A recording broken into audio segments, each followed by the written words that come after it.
ओम शांति।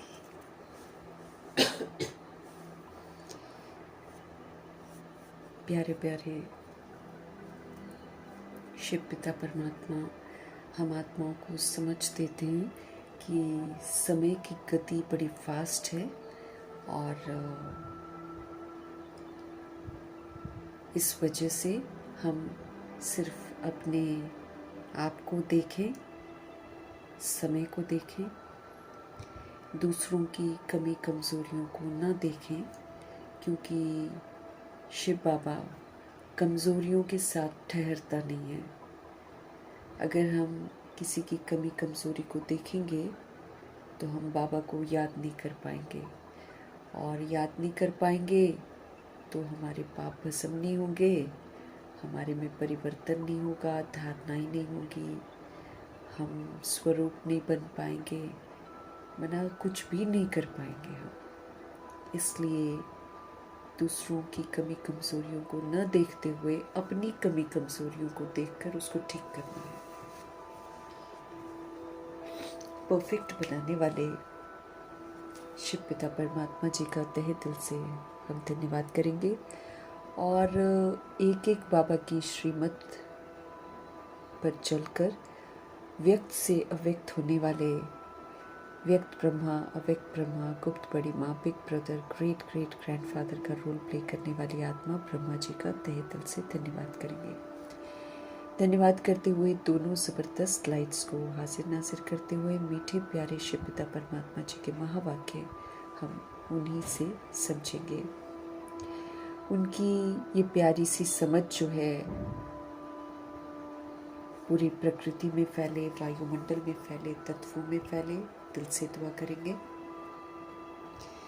मीठे बाबा की मीठी समझ जो है यूनिवर्स में मौजूद सभी रूहों तक भी पहुंचे, ये भी हम दिल से दुआ करेंगे।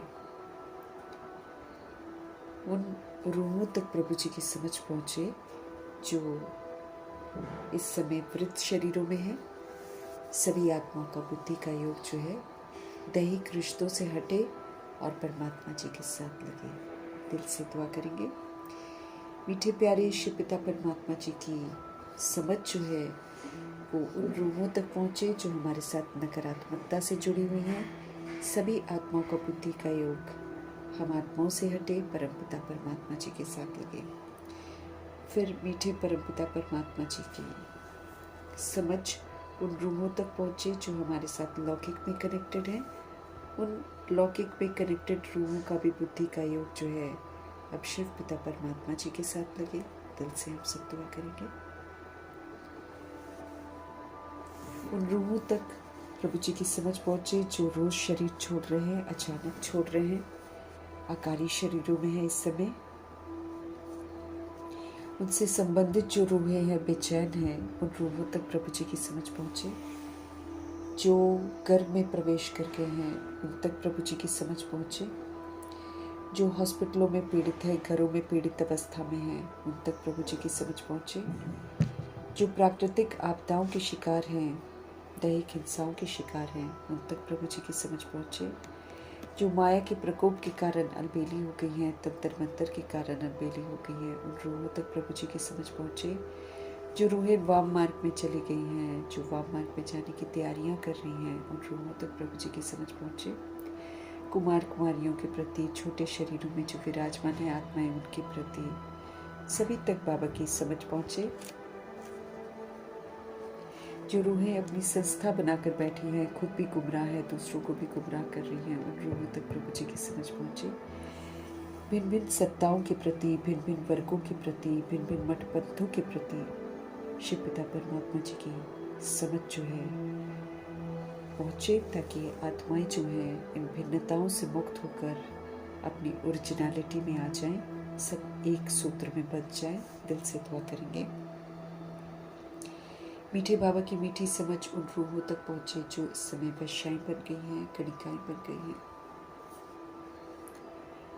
उन रूहों तक प्रभु जी की समझ पहुँचे जो इनसे ऐसे धंधे करवाते हैं।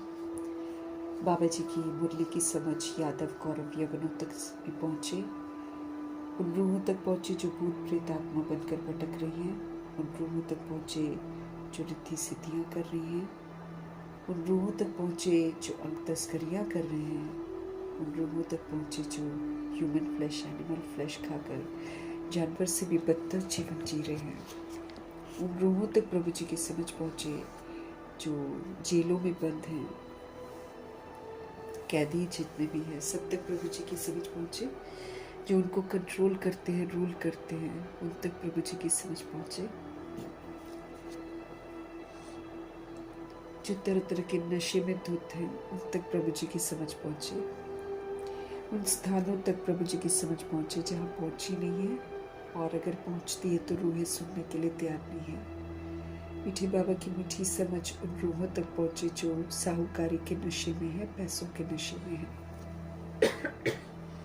उन रूहों तक प्रभु जी की समझ पहुँचे जो फिल्म इंडस्ट्री में है, सीरियल्स बनाते हैं, गंदे गीत बनाते हैं, सभी को वैराग आए इन सारी चीज़ों से। दिल से हम सब दुआ करेंगे। और मीठे बाबा की मीठी समझ जो है अंडरवर्ल्ड डॉन्स तक पहुँचे और आतंकवादियों तक पहुँचे, गैंगस्टर्स तक पहुँचे। दिल से हम सब दुआ करेंगे। इन्हीं दुआओं के साथ हम अपने लिए भी दुआ करेंगे कि बाबा की जो समझ हमको मिलती है वो हम आत्माओं की चित्त पर बैठ जाए और हम फिर उसी समझ के प्रमाण हर सोचें, बोले, कर्म करें और अपने आप को पापों से मुक्त करें। इन्हीं दुआओं के साथ आज पुनः अव्यक्त बाप दादा की मुरली है। अव्यक्त बाप दादा हमको साकार मुरलियाँ पढ़ाकर परफेक्ट रूप में देखना चाहते हैं। जैसे ब्रह्मा जी व्यक्त से अव्यक्त हुए, ऐसे बाबा चाहते हैं कि हम सभी रूहें भी व्यक्त से अव्यक्त बने। तो अव्यक्त मुरलियाँ हमारा ध्यान उन पहलुओं पर खिंचवाती हैं जहाँ हम अभी कमज़ोर होते हैं और वो कमज़ोरियाँ विघन रूप है। ऐसी कमज़ोरियों से हमारे शिव पिता परमात्मा हम आत्मा को निकालते हैं। तो अव्यक्त स्थिति में स्थित होकर हम सभी आत्माएं अव्यक्त बाप दादा के महावाक्य उन्हीं से समझकर अपने चित्त पर फीड करके कभी कमज़ोरियों को ख़त्म करके संपन्न और संपूर्ण बनने का पुरुषार्थ करें। ये दिल से दुआ करेंगे और दुआ करते देखते हैं आज हमारे अव्यक्त बाप दादा हमारा ध्यान किस कमी कमज़ोरी की तरफ खिंचवा रहे हैं। बाप दादा बोले, मेरे को तेरे में परिवर्तन कर बेफिक्र बादशाह बनो। मेरे को तेरे में परिवर्तन कर बेफिक्र बादशाह बनो। सेकंड में व्यर्थ को बिंदी लगाने के अभ्यासी बनकर हर संकल्प और समय को सफल करो। खजाना है संकल्प हमारा, और समय तो ऑफ कोर्स बहुत बड़ा खजाना है। संगम युग का समय प्रभु की मौजूदगी के कारण बहुत इम्पोर्टेंट हो जाता है। इस समय को ये वरदान मिल जाता है कि अगर हम एक सेकंड भी सफल करते हैं तो उसकी पदम गुना प्राप्तियां होती हैं। छोटा सा प्यारा सा संगम युग है। उस छोटे से प्यारे से संगम युग में 2500 वर्ष की राजधानी का भाग्य तो बनाते ही हैं, प्लस पूरे कल्प की भी जन्मपत्री बनती है। तो अगर जैसे ब्रह्मा जी ने अपनी जन्मपत्री बनाई है तो उन्होंने तो सतयुग त्रेता युग का भरपूर वर्षा भी कमाया, विश्व महाराजन भी बने और अंतिम जन्म तक दादा लेखराज जी के जन्म तक उनकी अच्छी लाइफ थी। बहुत सारी चीज़ें जो होती हैं जो इंसान की ज़िंदगी में अभाव आ जाता है, वो तो नहीं था अभाव उनकी ज़िंदगी में। धनवान थे वो, और चूँकि उन्होंने गुणों को भी बड़े अच्छी रीति संगम युग में धारण किया था, इसीलिए दादा लेखराज के रूप में भी वो बहुत अच्छी पर्सनालिटी थे और तहजीब उनको बात करने की बड़ी गज़ब की थी। छोटों के साथ बड़ों के साथ कैसे बात करनी चाहिए, डांटते नहीं थे, प्यार से हर बात समझाते थे। तो संगम युग में सीखे हुए गुण जो हैं, धारण किए हुए गुण, उनके आखिरी जन्म तक भी बरकरार रहते हैं। तो ऐसे समय को उन्होंने सफल किया। एक एक सेकंड को अगर हम सफल करते हैं तो प्रभु जी भरपूर प्राप्तियां करवाते हैं। तो संकल्प भी एक बहुत इम्पोर्टेंट खजाना है जिससे हम सृष्टि को परिवर्तन कर सकते हैं। हम ऊंचे ऊंचे संकल्प करके हम आत्माओं को परिवर्तन कर सकते हैं। बहुत प्यारा खजाना है संकल्प का खजाना और समय का खजाना। तो बाबा हमको बोल रहे हैं कि मेरे को तेरे में परिवर्तन कर दो, क्योंकि हमको फिक्र हो जाती है ना मेरे की, मेरा ये मेरा वो, बहुत फिक्र करते हैं हम लोग खामखा के। तो बाबा कहते हैं जो तुम मेरा मेरा करते हो ना, उसको तुम तेरे में परिवर्तन कर दो। मतलब हमारा जितना मेरा है हम प्रभु को सौंप दें और उसको तेरा कर दें, है ना। तो मेरे को तेरे में परिवर्तन कर बेफिक्र बादशाह बनो, बेफिक्र। सेकंड में व्यर्थ को बिंदी लगाने के अभ्यासी बनकर हर संकल्प और समय को सफल करो। बाबा कहते सेकंड में व्यर्थ को बिंदी लगाने वाले बनो। एक सेकंड में कोई भी बात हो रही है, कोई शिकवा नहीं, कोई शिकायत नहीं, कोई क्वेश्चन नहीं, कोई करेक्शन नहीं, कोई कोटेशन नहीं, कुछ नहीं, फुल स्टॉप। तो सेकंड में क्योंकि दुनिया की जितनी चीजें हो रही, सब जो भी हो रहा सब व्यर्थ है, उसके पीछे भागना भी नहीं है, उससे हमको आकर्षित भी नहीं होना है। तो बाबा हमको बोल रहे हैं सेकंड में व्यर्थ को बिंदी लगाने का अभ्यास करो और कोई भी वेस्ट थॉट आता है उसी समय उसको बंद कर दो और समर्थ संकल्प करो। बाबा ने क्या बोला, हमारा हर संकल्प जो है वो प्योर होना चाहिए, पॉजिटिव होना चाहिए और एक पावरफुल ब्लेसिंग होनी चाहिए। पवित्र, है ना, समर्थ और नहीं, प्योर, पवित्र और पॉजिटिव, सकारात्मक, और फिर बाबा ने बोला पावरफुल ब्लेसिंग। किसी के लिए भी हम बोले तो वो एक शक्तिशाली आशीर्वाद हो सबके लिए। व्यर्थ तो बाबा कहते बोलना ही नहीं है, सबको पावरफुल ब्लेसिंग देनी है, दुआएं देनी, जैसे ब्रह्मा जी देते थे। सब ठीक हो जाएगा, सब ठीक हो जाएगा, बच्चा ठीक हो जाएगा। कभी नहीं बोला क्यों छोड़ के चला गया, कभी नहीं बोला ये ऐसा, कभी नहीं बोला वैसा। Always a powerful blessing. तो हमको भी संकल्प जो है ना, कायदे से सिर्फ प्योर, पॉजिटिव और पावरफुल ब्लेसिंग वाले करने हैं बस। इसके अतिरिक्त हमको मना है कुछ भी करना, कोई नेगेटिव नहीं, कोई वेस्ट थॉट नहीं, हमेशा समर्थ संकल्प करना है। इसका अभ्यास हमको करना है।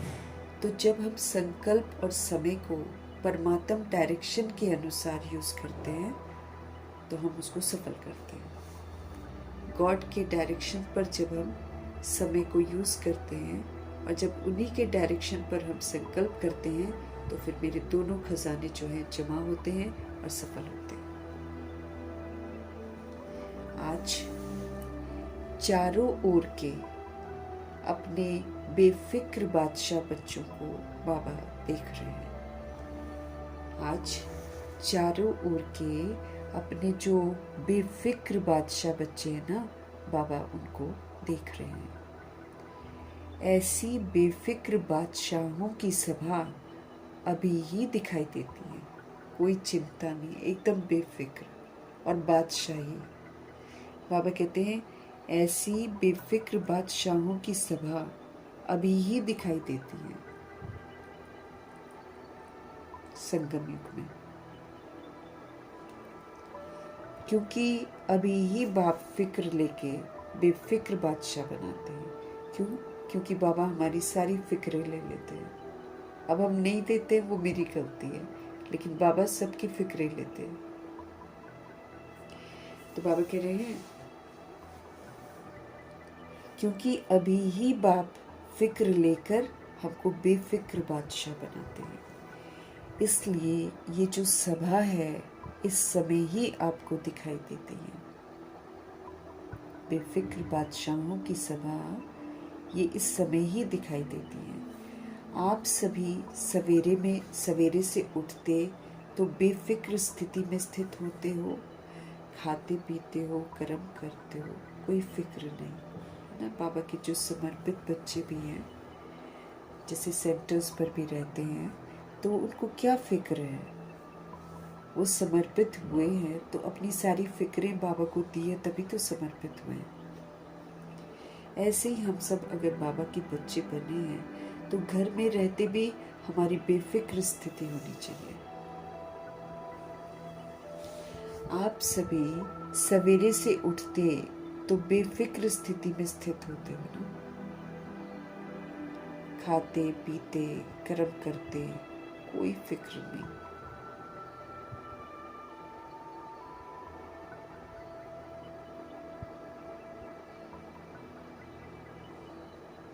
बाबा कह रहे हैं क्योंकि अभी ही बाप हमारी फिक्र लेते हैं और हमको क्या बना देते हैं? बेफिक्र बादशाह।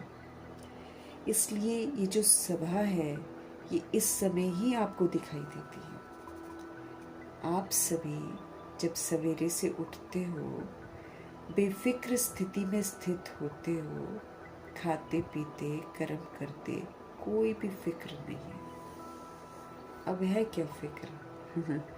पहले तो चलो अगर हम लोग फिक्र नहीं करते थे ना तो रिश्तेदार फिक्र डालते थे, तुम्हारे पास घर नहीं है, घर बना लो, अच्छा बच्चों के लिए पैसे ऐसे जमा करो, वो करो, ये करो, ऐसे ही फिक्र देते हैं ना। सारी दुनिया वाले सब फिक्रों में जीते हैं।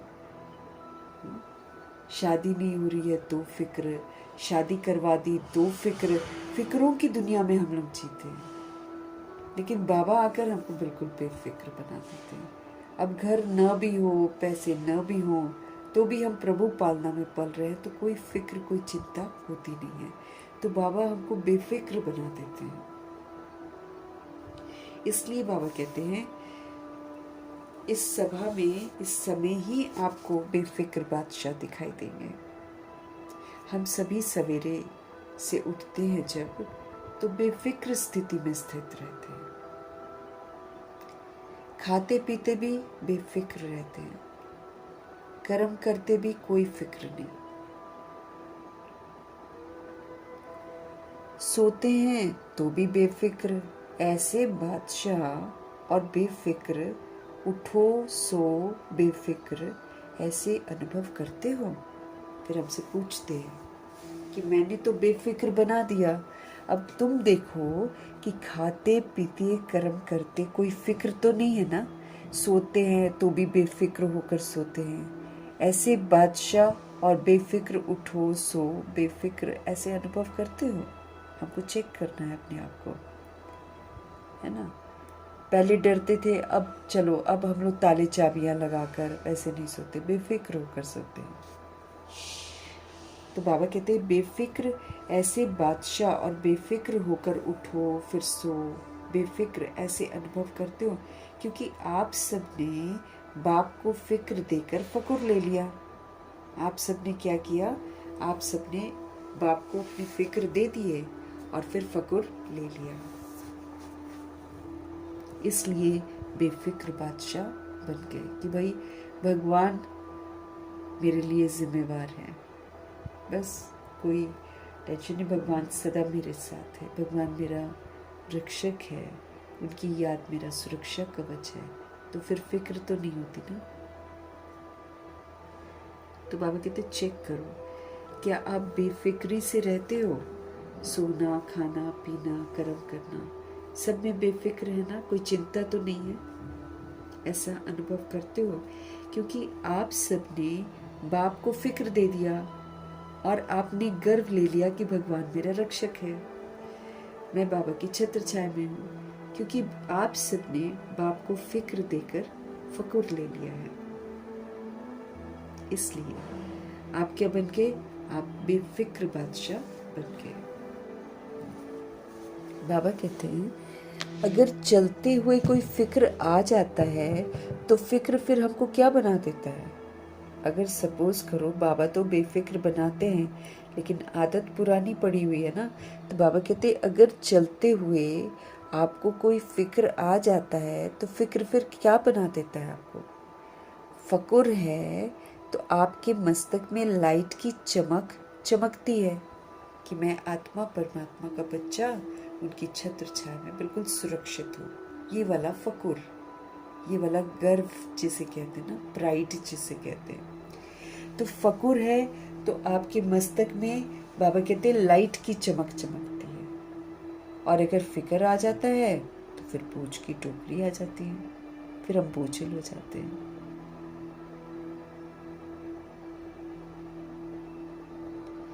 बाबा कहते हैं फकुर है तो क्या होगा, जागृति आ जाएगी ना, तो वो जागृति जो है आपके मस्तक में लाइट की चमक चमकती है।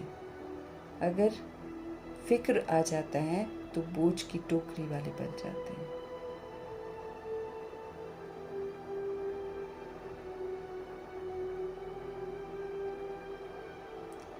बाबा कहते हैं अगर चलते हुए कोई फिक्र आ जाता है तो फिक्र आपको क्या बना देता है? फकुर है तो आपके मस्तक में लाइट की चमक चमकती है। और अगर फिक्र आ जाता है तो फिर बोझ की टोकरी आ जाती है। बताओ, आपको लाइट की चमक अच्छी लगती है या बोझ की टोकरी अच्छी लगती है? क्या अच्छा लगता है? बेफिक्र बादशाह स्वयं को भी प्रिय लगते हैं, और जो ऐसी स्थिति में उड़ते हैं तो उनकी चमकती हुई लाइट को देखकर दूसरों को कितना प्यार आता है। इसलिए बाप दादा सदा बच्चों को बेफिक्र बादशाह की स्थिति में इसी स्मृति स्वरूप में टिकाते रहते हैं। क्या बोल रहे हैं बाबा? बेफिक्र बादशाह जो होते हैं ना, वो खुद को भी लाइक करते हैं, स्वयं को भी प्रिय होते हैं। और नहीं तो कभी कभी क्या होता है, हम लोग जब नहीं सही करते तो हम अपने आप से भी तो असंतुष्ट हो जाते हैं। लेकिन जो बेफिक्र बादशाह होता है वो तो फिर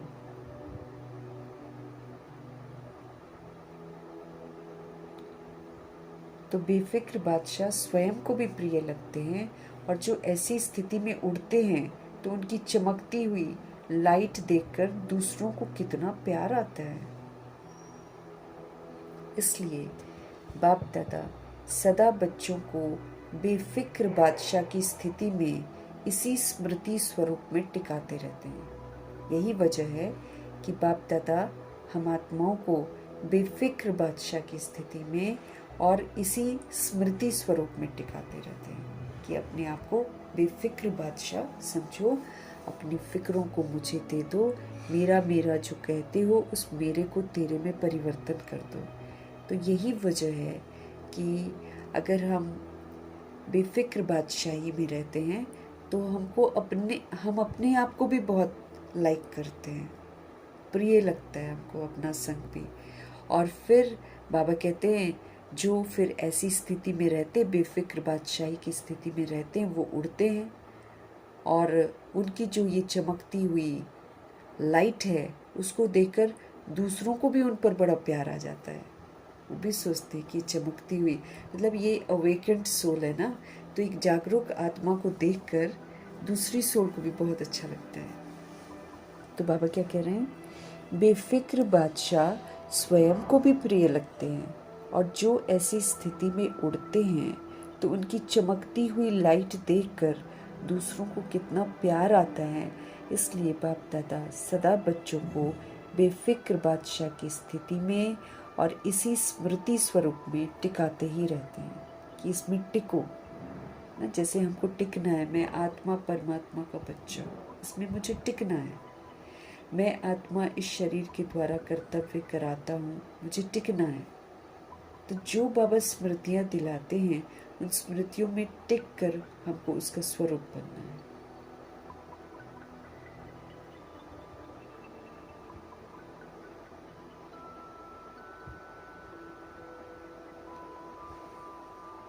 बाबा कहते हैं बाप दादा सदा बच्चों को बेफिक्र बादशाह की स्थिति में इसी स्मृति स्वरूप में टिकाते रहते हैं। स्मृति तो बाबा दिलाते हैं, अब वो जो स्मृति का स्वरूप होता है ना, वाकई दिखे कि बेफिक्र बादशाही है, उसमें फिर हमको टिकना है, ताकि कोई भी देखे तो उनको लगे कि ये तो बेफिक्र बादशाह है। जैसे दादी जानकी या फिर ब्रह्मा जी को ले लेते हैं ना। दादी जानकी को भी बड़ा नशा रहता था कि मैं भगवान की कंपनी में काम करती हूँ, और फिर उनको बोला कि हमको सैलरी यहीं से मिलता है, सैलरी क्या है, कहाँ जाना है, क्या करना है, कैसे जाना है, एकदम बाबा करता था सारा कुछ, है ना। तो कहीं भी उन्होंने अपना बैग नहीं उठाया है, कहीं कोई पर्स नहीं उठाया है, कहीं कोई 1 रुपया अपने बैग में नहीं रखा है एंड में, है ना। शुरू में तो बाबा पैसा देते थे थोड़ा सा किराए के लिए, तो वो रूहें बचाकर बाबा के बॉक्स में डाल देती थी। और बाद वाली स्थिति में जब दादी कहना शुरू कर दिया था दादी ने कि देखो हम कितने बेफिक्र बादशाह है ना, हमको कोई भी चिंता करने की ज़रूरत नहीं है, सब जगह बाबा लेकर जाता है, हम तो बस कंपनी में काम करते हैं, जो बाबा कराता है वो हम करते जाते हैं। फिर खाने पीने का ध्यान फिर कौन रखता था? शिव बाबा। ऐसे हम लोग भी जब बाबा को समर्पित करते हैं अपना सब कुछ, मेरा मेरा जो है उसको तेरा कर देते हैं, तो फिर बाबा जिम्मेवारी लेता है। बाबा सब कुछ कराते हैं अच्छा, और बहुत अच्छा कराते हैं। अगर हम देख लें ब्रह्मा जी को और दादियों को, तो कितना अच्छा ख्याल रखते थे। वो तो बेफिक्र हो गए थे दादियाँ और ब्रह्मा जी, तो बेफिक्र, तूफान आए, आंधी आए, कोई कुछ भी कहे, तो लेकिन बादशाही गजब की अनुभव कराते थे, कहीं आंख नहीं डूबती है उनकी।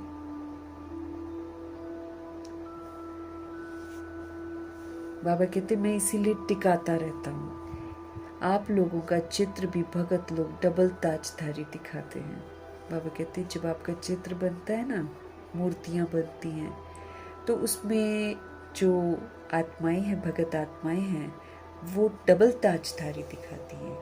एक तो रतन जड़ित ताज होता है और एक पवित्रता का ताज होता है। ये मूर्तियों में दिखाया होता है। एक लाइट का ताज, प्रकाश का, और दूसरा विकारों को जीतने का बादशाहपन का ताज। जो रत्न जड़ित ताज सिर के ऊपर होता है, वो विकारों को जीतने का बादशाहपन का ताज होता है। तो डबल ताज दिखाते हैं। प्रकृति मतलब जो प्योरिटी का ताज है वो सिर के पीछे होता है, और जो रत्न जड़ित ताज है वो फिर बाबा कहते हैं विकारों को जीता होता है ना, और बादशाही में रहे होते हैं, उसका ताज मिलता है। इसलिए बाप दादा सदा हर बच्चे को यही शिक्षा देते हैं कि सदा मौज में रहना है, सहज रहना है, इजी, फिक्र नहीं करनी है। फिक्र हमको करनी है अपने विकारों को नहीं, अपने पापों को भस्म करने की। फिक्र हमको करनी है संपन्न और संपूर्ण बनने की। बाकी दुनियावी फिक्र हमको नहीं करनी है। बाबा हमको समझते रहे। बाप दादा सदा हर बच्चे को यही शिक्षा देते हैं कि भाई मौज में रहो।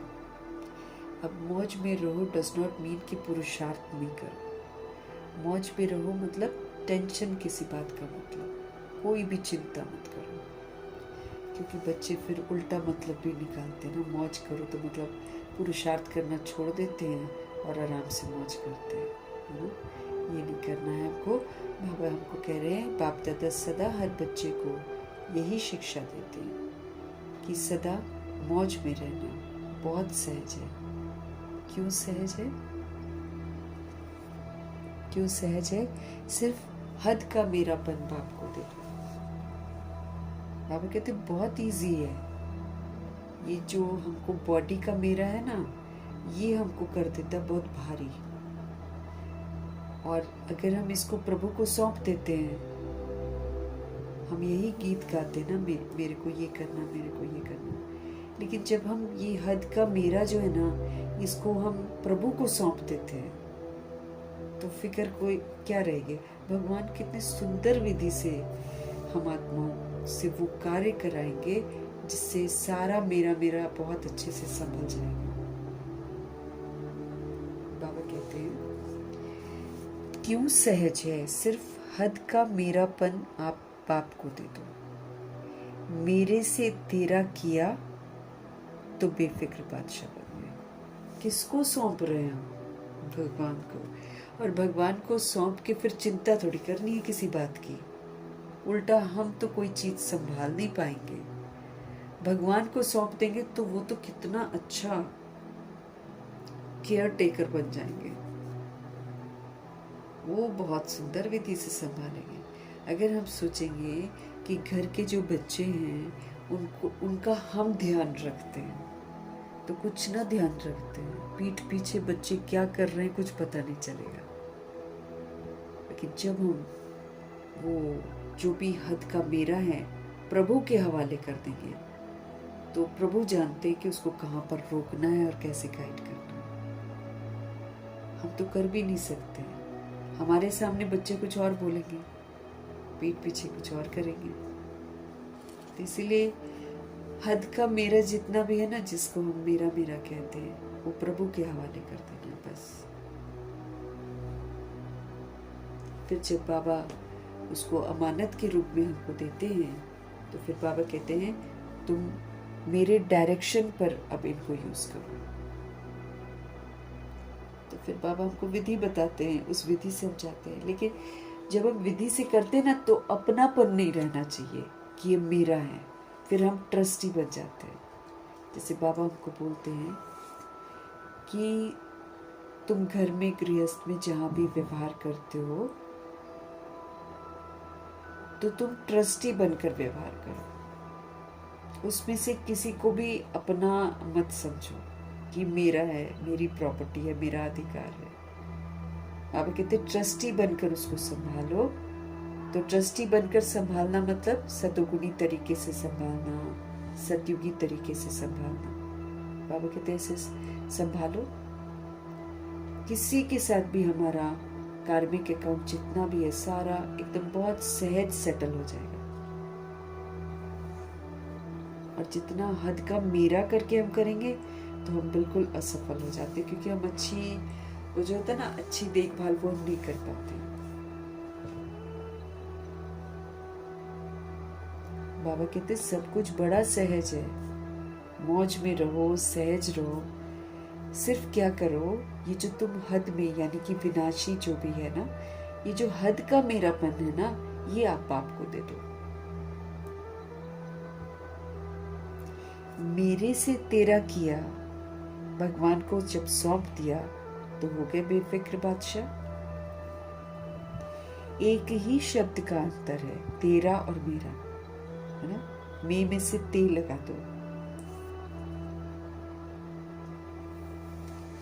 बाबा कहते एक ही शब्द का अंतर है, बहुत बिग अंतर नहीं है।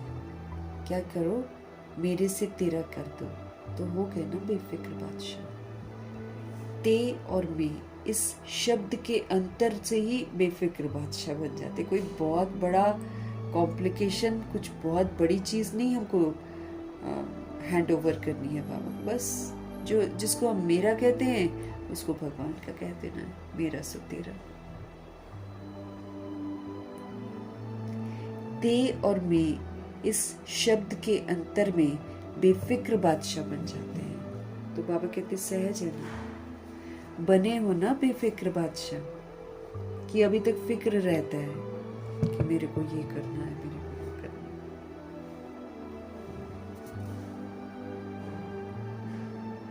अगर कभी भी फकुर के बजाय फिक्र आता है तो अंदर सिर्फ तेरे के बजाय मेरा मानने से फिक्र आता है। बाबा कहते चेक करो कि मैं तो तुम्हें फकुर देता हूँ, मैं तो तुम्हें गर्व देता हूँ, प्राइड देता हूँ, और तुम करते हो फिक्र।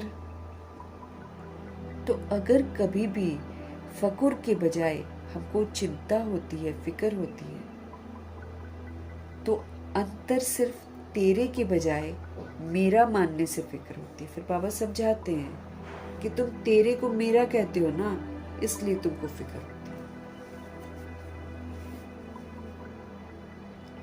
तो सभी की प्रैक्टिकल रिजल्ट क्या है? क्या आपने बाप को फिक्र दे दिया है, या बीच बीच में फकुर को छोड़ देते हो, गर्व को छोड़ देते हो और फिर से फिक्र में आ जाते हो?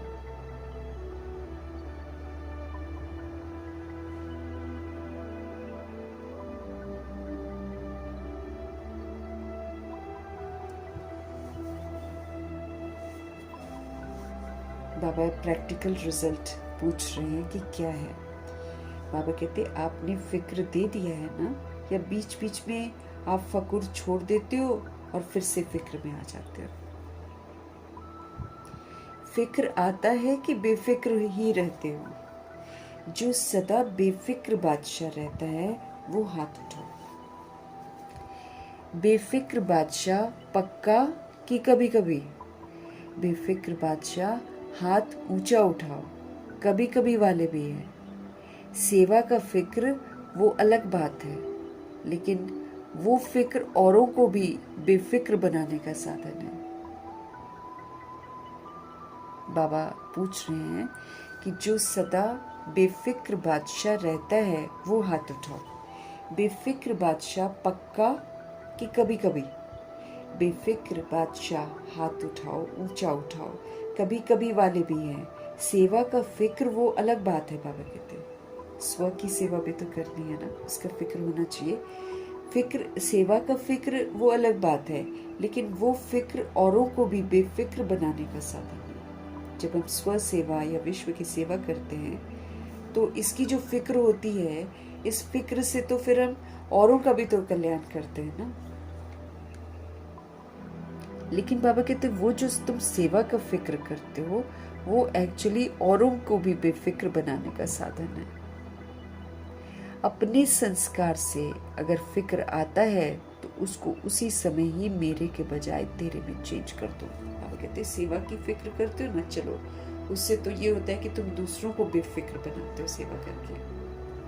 वो तो बेफिक्र बनाने का साधन है, उसकी तो चलो तुम फिक्र करते कोई बात नहीं। लेकिन बाबा कहते हैं जब संस्कारों की बात आती है ना, तो अपने जो संस्कार हैं उससे अगर आपको फिक्र होती है कि ये वाला मेरा संस्कार हटता नहीं है, खराब है ना संस्कार हमारे पुराने, तो जब ये फिक्र आती है ना अपने संस्कार की, अगर आपको फिक्र आती है कि ये मेरा संस्कार बदलता नहीं है, तो बाबा कहते उसको क्या करो, उसी समय ही मेरे के बजाय ना, ये जो कहते हो मेरा संस्कार, उसको मेरे के बजाय तेरे में चेंज कर दो कि बाबा मुझे ये चीज़ पसंद नहीं है, ये लो आप।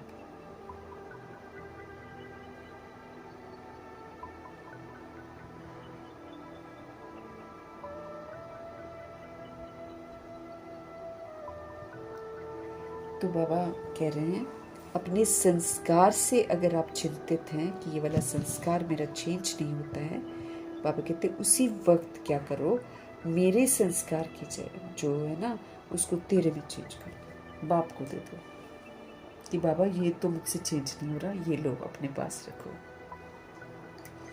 बाप को फिक्र दे दो और फकुर ले लो, क्योंकि बाप आया ही है बच्चों का फिक्र लेके फकुर देने के लिए कि भाई तुम गर्व से रहो, तुम अब परमात्म डायरेक्शन पर चलो और गर्व से रहो, और जो दैहिक त्रुटियां हैं उसको तो बाबा ठीक कर देंगे, मदद कर देते हैं ना बाबा।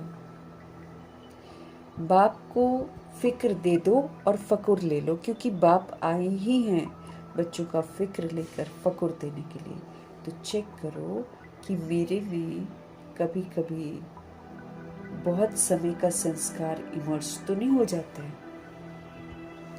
चेक करना है हमको कि हमारे में कभी कभी जो संस्कार मैंने बहुत ज़्यादा यूज़ करा हुआ है अज्ञानता में, कहीं वो इमर्ज तो नहीं हो जाता है।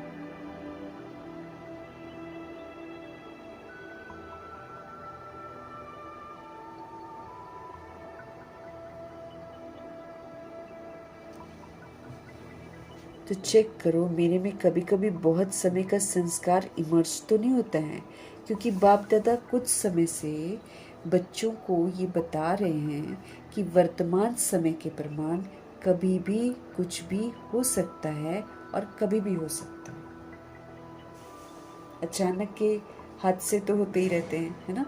तो बाबा हमको समझ दे रहे हैं कि ये जो बहुत समय के संस्कार हैं ना, जो आपके इमर्ज होते हैं, है ना, उसको चेक करो। क्यों? क्योंकि चेंज करना है। बाप दादा कुछ समय से बच्चों को ये बता रहे हैं कि वर्तमान समय के प्रमाण कभी भी कुछ भी हो सकता है और फिर कभी भी हो सकता है। इसलिए हर एक बच्चे को अपने को ये अटेंशन देना है कि 1 सेकंड में बिंदी अगर हम लगाना चाहें, फुल स्टॉप लगाना चाहें, तो क्या हम लगा सकते हैं? फुल स्टॉप लगाना मतलब अंदर चित्त में कुछ भी प्रश्न न चले, कुछ भी थॉट ना आए, ऐसा फुल स्टॉप लगाना। अब बाबा हमको समझ देते हैं कि आत्माएं करेंगी ऐसा बहुत कुछ जहाँ न चाहते हुए भी हमारे मन में प्रश्न ज़रूर उठेगा, लेकिन बाबा कहते हैं उसको उठने नहीं देना है, बस वहीं पर बिंदी लगा दो, खत्म बात।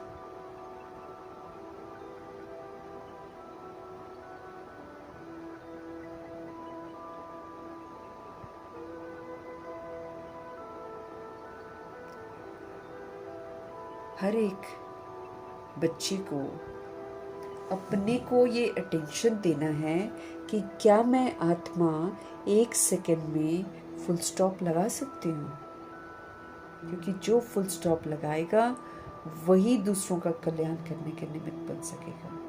जिसके अपने ही मन में प्रश्न उठ जाएंगे वो क्या करेगा? हर एक बच्चे को अपने को ये अटेंशन देना है कि क्या मैं आत्मा 1 सेकंड में बिंदी अगर लगाना चाहूँ तो क्या मैं लगा सकती हूँ। मानो कोई भी व्यर्थ संकल्प हमारी बुद्धि में आ जाता है, मतलब दुनियावी संकल्प जितने भी हैं, दुनिया की बातों को लेकर जितने भी संकल्प, सारा वेस्ट है, सब खत्म हो जाएगा। जो बाबा कह रहे हैं वो होने वाला है। तो बाबा कहते हैं हमको, मानो कोई भी व्यर्थ संकल्प हमारी बुद्धि में आ जाता है तो बिंदी के द्वारा 1 सेकंड में क्या मैं आत्मा व्यर्थ को समाप्त कर सकती हूँ।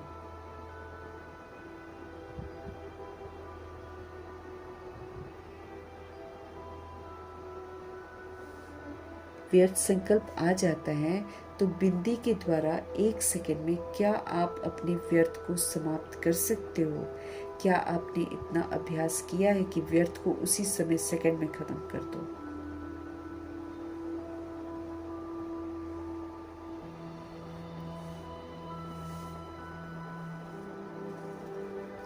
इतना अभ्यास है कि उस समय के सर्कमस्टेंस के प्रमाण पुरुषार्थ करके व्यर्थ को मिटाने की आवश्यकता पड़ेगी। बाबा कहते बिंदी लगाने का अभ्यास है 1 सेकंड में, कि उस समय जब बिंदी लगानी होगी तो उस समय के सर्कमस्टेंस के प्रमाण पुरुषार्थ करके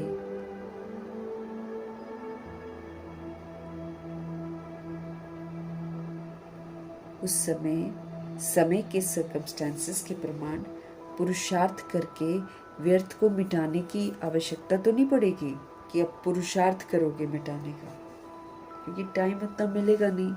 1 सेकंड में फुल स्टॉप लगाना है।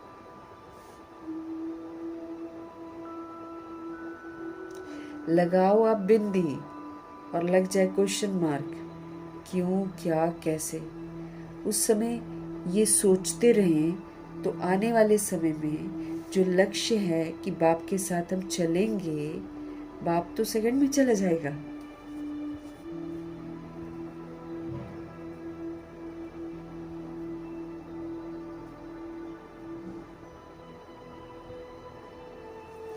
तो बाबा कहते हैं, मानो कोई भी व्यर्थ संकल्प आ जाता है तो बिंदी के द्वारा आप 1 सेकंड में व्यर्थ को समाप्त कर सकते हो। समय के सर्कमस्टेंसेस के प्रमाण पुरुषार्थ करके व्यर्थ को मिटाने की ज़रूरत तो नहीं पड़ेगी कि हाँ मैं अब पुरुषार्थ करूँ और इसको मिटाऊँ।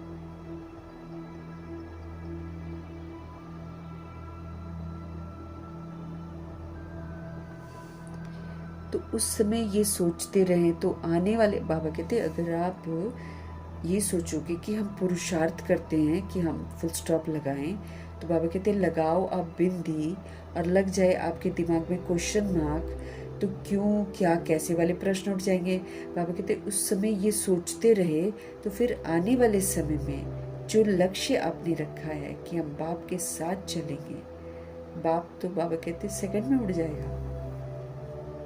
क्या करोगे फिर, क्योंकि बिंदु है ना, और सेकंड भी बिंदु है और फुल स्टॉप भी बिंदु है। हमारा बाबा भी बिंदु, एक सेकंड भी बिंदु और फुल स्टॉप भी बिंदु ही है। तो आपका भी इतना अभ्यास है कि आप एक सेकंड में बिंदु लगा दो, कि आप पुरुषार्थ करने का सोचोगे। कुछ भी हो, कुछ भी, बाबा कहते फुल स्टॉप। बद से बदतर क्यों ना हो, फुल स्टॉप।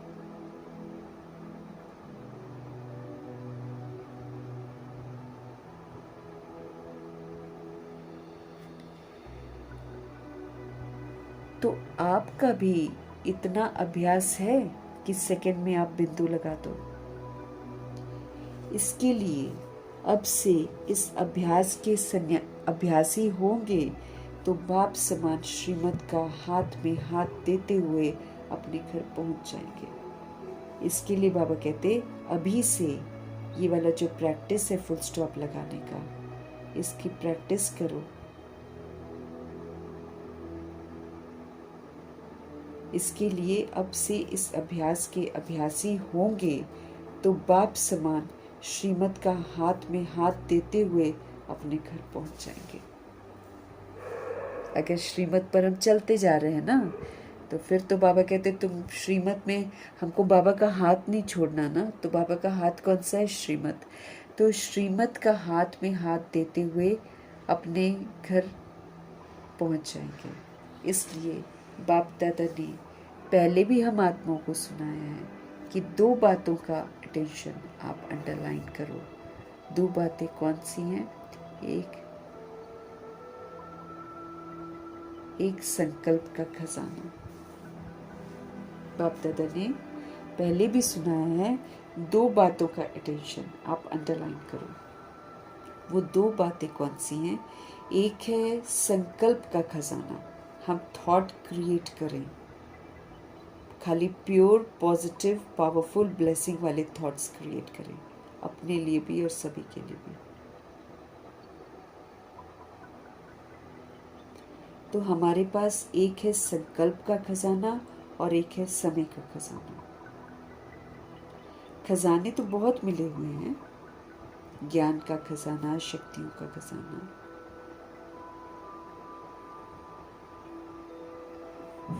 खजाने तो बहुत मिले हैं, बाबा कहते हैं ज्ञान का खजाना, शक्तियों का खजाना, योग के द्वारा जो भी मुख्य संपन्न बनने की युक्तियां हैं सब प्राप्त कराई हैं बाबा ने। क्योंकि ये संगम का समय है, ये सारे कल्प में अमूल्य विशेष समय है।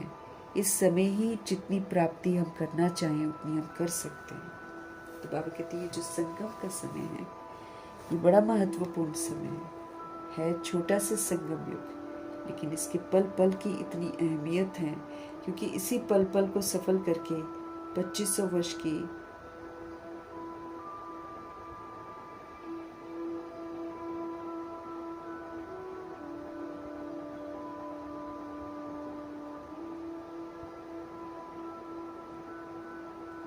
बाबा कह रहे हैं संकल्प का खजाना और दूसरा है समय का खजाना। खजाने तो बाबा ने और भी हमको दिए हुए हैं, ज्ञान है, शक्तियाँ हैं, गुण है, योग है, धारणा है। फिर बाबा ने हमको समय ने श्वास दिया हुआ है, श्वास भी खजाना है, और तन मन धन सब खजाना है। खुशी बाबा ने दी है, वो भी खजाना है। संतुष्टता बाबा ने दी है, वो भी खजाना है। बाबा शब्द अपने आप में बहुत बड़ा खजाना है। मुरली बहुत बड़ा खजाना है। बहुत खजाने बाबा ने हमको दे रखे हैं।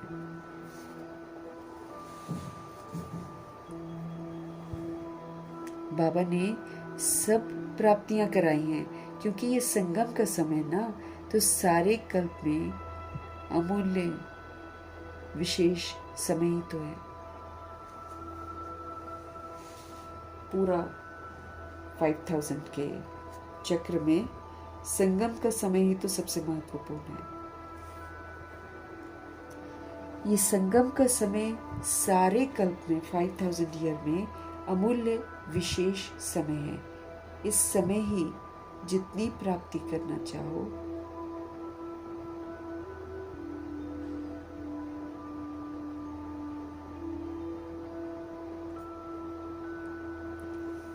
तो संगम का समय सारे कल्प में अमूल्य विशेष समय है।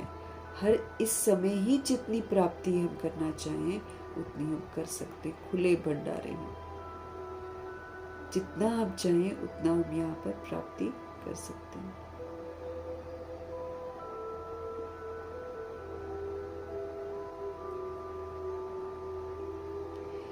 इस समय ही हम जितनी प्राप्ति करना चाहें उतनी हम कर सकते हैं, क्योंकि ये एक जन्म महान जन्म है।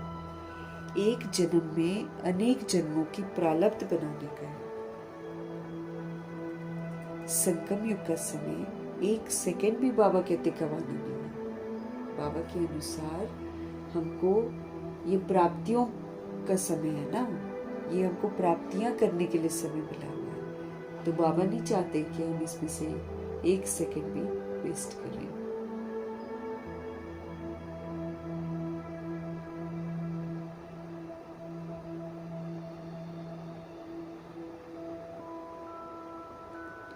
जितनी प्राप्ति करना चाहो बाबा कहते हैं उतनी तुम कर सकते हो, क्योंकि ये एक जन्म महान जन्म है, भगवान की मौजूदगी का जन्म है ना, तो इसलिए बहुत महान है।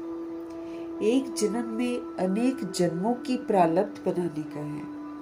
2500 वर्ष की राजधानी का तो बनाना ही है, उसके बाद का भी आत्मा बनाती है।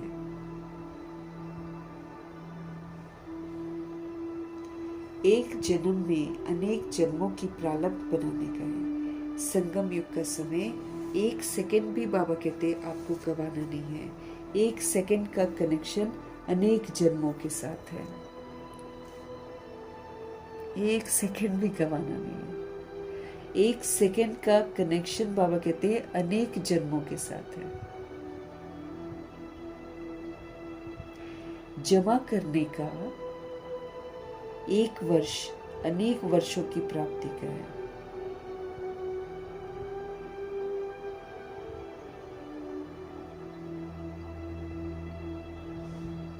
तो संगम युग का समय 1 सेकेंड भी गवाना नहीं है। 1 सेकेंड का कनेक्शन अनेक जन्मों के साथ है। जमा करने का 1 वर्ष अनेक वर्षों की प्राप्ति का है।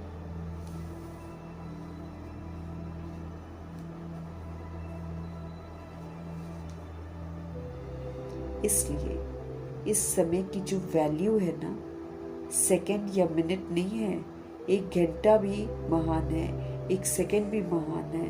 और संकल्प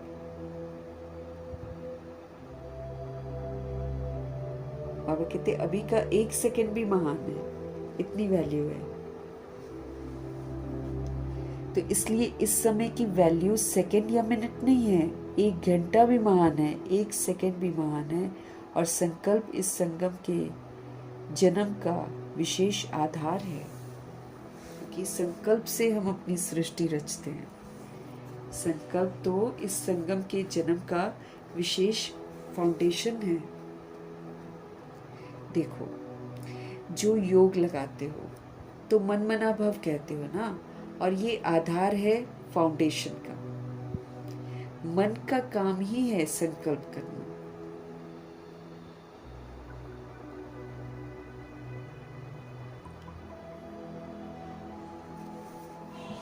बाबा कहते हैं देखो, जो आप योग लगाते हो ना, तो योग लगाते हो तो मनमना भाव कहते हो, और ये आधार है किसका? फाउंडेशन का। नींव रख रहे हैं ना। मन का काम ही है संकल्प करना। ये मन बैठता थोड़ी है, संकल्प करता रहता है। तो मन का काम ही है संकल्प करना। संकल्प द्वारा ही याद की यात्रा की अनुभूति करते हैं।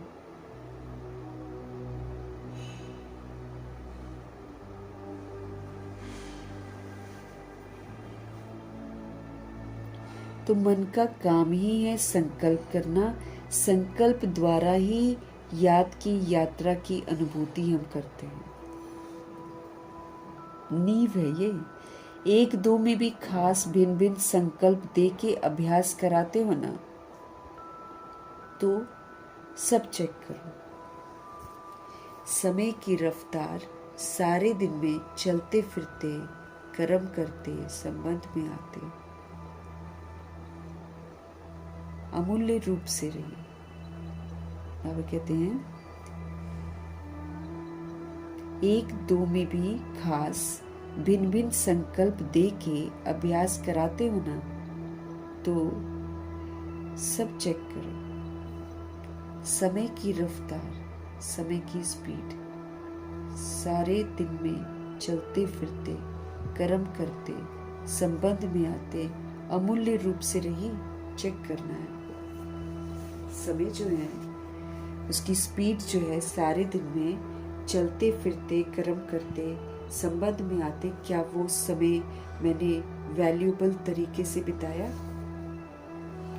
क्योंकि समय बड़ा अनमोल है। संकल्प सर्वशक्तिमान बनाता है।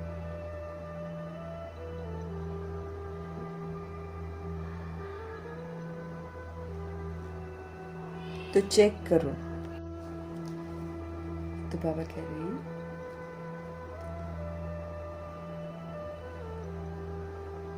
ये प्राप्तियों की वेला है ना, तो इसलिए इस समय की बड़ी अहमियत है। एक घंटा भी महान है, एक सेकंड भी महान है, एक मिनट है ना, सब कुछ महान ही महान है इस समय। एक सेकंड भी महान है। और संकल्प वो तो इस संगम के जन्म का विशेष आधार है। देखो, जो आप योग लगाते हो तो मनमना भव कहते हो, और ये आधार किसका है? ये आधार है फाउंडेशन का। मन का काम ही है संकल्प करना। संकल्प द्वारा ही याद की यात्रा की हम अनुभूति करते हैं। एक दो में भी खास भिन्न भिन्न संकल्प देके अभ्यास कराते हो ना, तो सब चेक करो। समय की रफ्तार सारे दिन में चलते फिरते, कर्म करते, संबंध में आते, अमूल्य रूप से रही, हमको चेक करना है। चेक करो, समय की जो स्पीड है वो सारे दिन में चलते फिरते, कर्म करते, संबंध में आते, अमूल्य रूप से रही। क्योंकि समय जो है ये अमूल्य है, और संकल्प हमको पावरफुल बनाता है। जितना संकल्प बाबा हमको बताते हैं, वो जब हम अपने लिए करें या दूसरों के लिए करें, तो वो हमको सशक्त बनाता है। तो संकल्प जो है वो सर्वशक्तिवान हमको बनाता है। तो बाप दादा बार बार हमको कहते हैं, हे बाप दादा के लाडले दिल में बसने वाले बच्चे, अब व्यर्थ खाते को समाप्त कर दो। मतलब जो भगवान कहते हैं बस वही सोचना है, बाकी अपना दिमाग किसी चीज में नहीं लगाना, बाकी सारा वेस्ट है।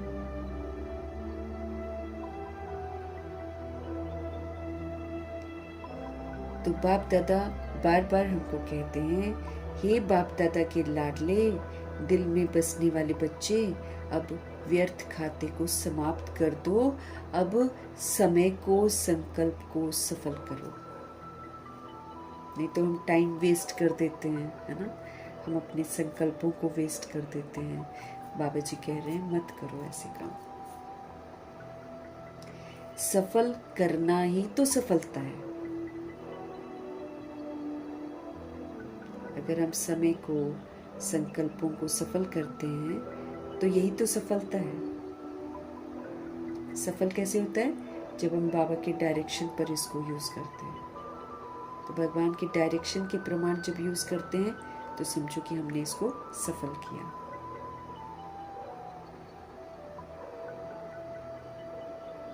बाबा कहते हैं आप ये मत सोचा करो कि अरे एक ही सेकंड तो गया, ऐसा नहीं सोचो। एक सेकंड गया ये मत सोचना, हर सेकंड गया, मतलब बाबा कहते हर सेकंड, हर संकल्प सफल हुआ, इतना अटेंशन हमको अपने ऊपर रखना ही है।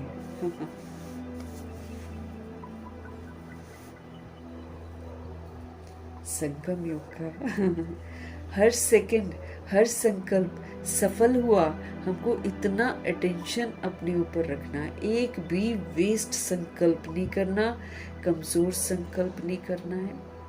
ऑलवेज पावरफुल संकल्प, अपने लिए भी, दूसरी रूह के लिए भी।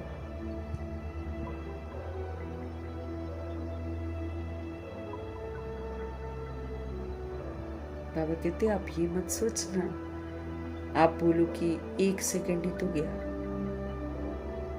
प्रभु जी तो कह रहे हैं हर सेकंड, हर संकल्प सफल हुआ, इतना अटेंशन हमको अपने ऊपर रखना ही है। इतना फुल स्टॉप लगाने की चेकिंग करो। व्यर्थ आएगा, लेकिन बाबा कहते उसको बंद कर दो वहीं पर, और तुरंत उसको, जैसे बाबा ने सीजन मुरली में क्या कहा, नेगेटिव को पॉजिटिव में करो, तुरंत, एकदम तुरंत आएगा। नेगेटिव आदत पड़ी हुई है ना, नेगेटिव भी आएगा, वेस्ट भी आएगा।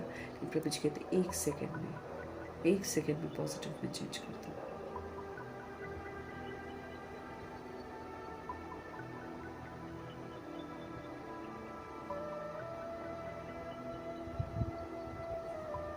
इतना अटेंशन अपने ऊपर रखना ही है, इतना फुल स्टॉप लगाने की हमको चेकिंग करनी ही है।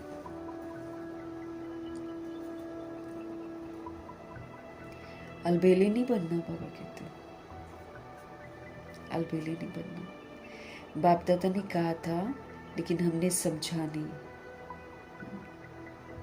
बाप दादा ने कहा था, है ना, बाबा कहते अलबेले मत बनना। बाप दादा ने कहा था, लेकिन हमने समझा नहीं, समय को सोचा नहीं। इतना समय फास्ट जा रहा है, एहसास नहीं है आपको? बहुत फास्ट जा रहा है। अभी संडे की मुरली चलती है, वो पूरा हम होश में आते नहीं है, अगला संडे आ जाता है।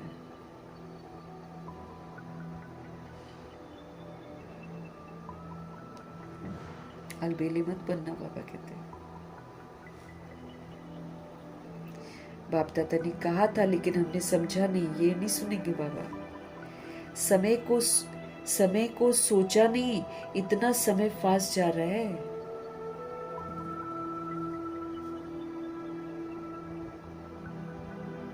बाबा ने सीजन मुरली में बोला था कि समय की रफ्तार बड़ी फास्ट है, और अपने को देखो, स्व को देखो, स्व की कमी कमजोरियों को देखो, उसको हटाओ, और समय को देखो, दूसरों को मत देखना। बाबा ने उसमें बोला, बाप कमजोरियों के साथ नहीं टिकता है कहीं भी।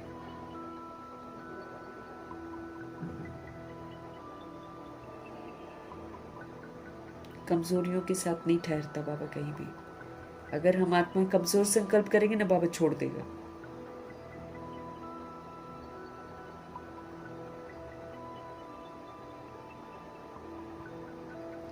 समय को सोचा नहीं, इतना समय फास्ट जा रहा है, जाएगा। अभी अलबेलापन बाप दादा हर एक से लेना चाहते हैं।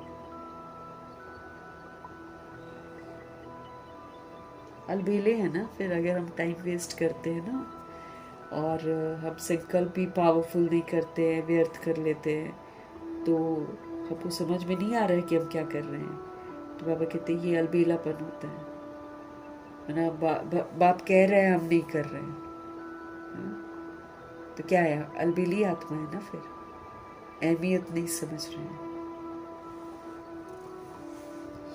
अभी अलबेलापन बाप दादा हर एक से लेना चाहते हैं।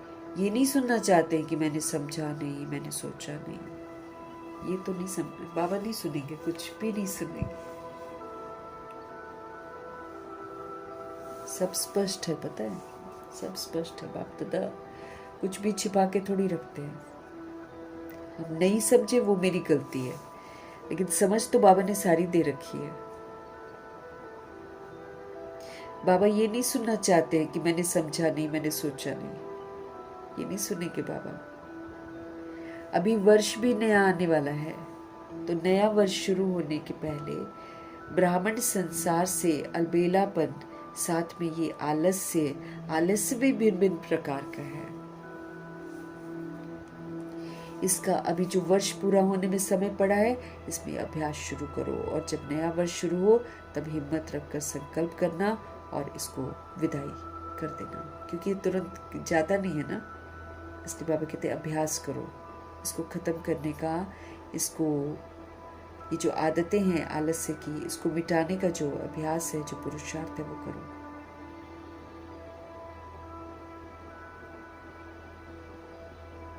तो अभी वर्ष भी नया आने वाला है, तो नया वर्ष शुरू होने के पहले ब्राह्मण संसार से अलबेलापन, साथ में आलस्य भी भिन्न भिन्न प्रकार का है। इसका अभी जो वर्ष पूरा होने में समय पड़ा है ना, इसमें अभ्यास शुरू करो, और जब नया वर्ष शुरू हो तब हिम्मत रख के संकल्प करना, और फिर इसको सदा के लिए विदाई दे देना। वर्ष के साथ इसको भी विदाई दे देना, दे सकते हो। जैसे वर्ष है ना, उसके साथ इसको भी विदाई दे देना, दे सकते हो, दे सकते हो। बाबा कहते हैं जो दे सकता है वो हाथ उठाओ। सभी ने हाथ उठा लिया वो तो हम लोग उठा ही लेते हैं। वाह बच्चे वाह, हाथ उठाने में तो बाप दादा को खुश बहुत करते हो। बाप दादा ने देखा है कि बहुत बच्चों को हाथ उठाने का रिटर्न करना याद रहता है, और कोई याद रखने में भी अलबेले हो जाते हैं। कईयों को तो होता है अरे मैंने हाथ उठाया था, मुझे पूरा करना, मुझे रिटर्न देना है। लेकिन बाबा कहते हैं कोई तो याद रखने में भी अलबेले हो जाते हैं, भूल जाते हैं, क्योंकि रिवाइज नहीं करते ना हम लोग। रिवाइज करना बहुत सारे, अब जैसे सीजन मुरली है, बाबा ने खूब सारे होमवर्क हमको दिए हैं, लेकिन अगर हम इसको रेगुलरली रिवाइज नहीं करेंगे और फिर उसको इम्प्लीमेंट नहीं करेंगे तो हम भूल जाएंगे आराम से। पिछले सीजन में बाबा ने क्या क्या बोला है सब भूल जाएंगे। रिविजन इज अ मस्ट, उसको तो बीच बीच में रिवाइज करके चेक करते रहना, क्या मैं आत्मा होमवर्क कर रही हूँ, ये चीज़ तो देखनी हमारे लिए बहुत ज़रूरी है। तो बाबा कहते हैं अलबेले हो जाते हैं, हाथ उठा लेते हैं और फिर करते नहीं हैं। और कोई याद रखने में भी अलबेले हो जाते हैं। बाप दादा से रू रिहान बहुत अच्छी करते हैं, हो जाएगा बाबा, आप देखना हो जाएगा, फिक्र मत करो, बहुत टाइम है। बाबा को भी समझा देते हैं अभी होगा, अभी होगा। बाप दादा भी ऐसे फिर अलबेले बच्चों का सुन के मुस्कुरा देते हैं। और क्या करेंगे बाबा, जो बाबा को ही समझाएगा कि बाबा आप फिक्र मत करो, हम कर लेंगे, तो बाप दादा भी ऐसे अलबेले बच्चों का सुन के मुस्कुरा देता है। और क्या करें, अच्छा है, सोचते हैं करना है करना है करना है, ये बहुत सोचते हैं, सोचने में उस्ताद हैं। हाँ।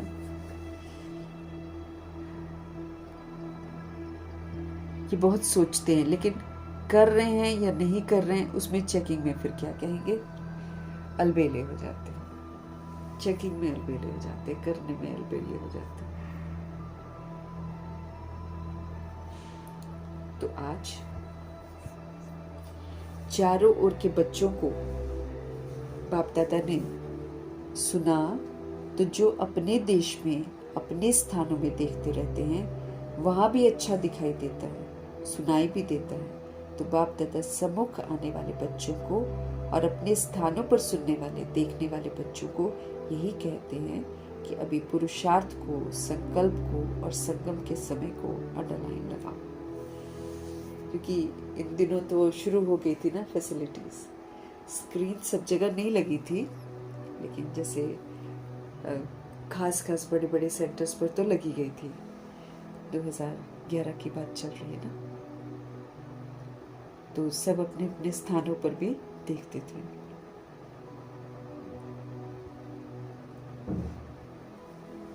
तो बाप दादा जो सम्मुख आने वाले बच्चे हैं उनको अपने स्थानों पर सुनने वालों को, देखने वाले बच्चों को यही कहते हैं, अभी पुरुषार्थ को, संकल्प को और संगम के समय को अंडरलाइन करो। पुरुषार्थ को भी अंडरलाइन करो, संकल्प को भी अंडरलाइन करो, और ये जो समय है इसको भी अंडरलाइन करो। अभी बच्चे प्यार में, सभी बच्चे प्यार में तो मेजॉरिटी पास है, प्यार के आधार पर अपनी अच्छी प्रोग्रेस कर रहे हैं। प्यार के कारण बाप के प्यार का रिस्पॉन्ड भी मिलता रहता है, और बाबा का जो रिस्पॉन्ड मिलता है प्यार का, उसी की वजह से आगे भी बढ़ रहे हैं।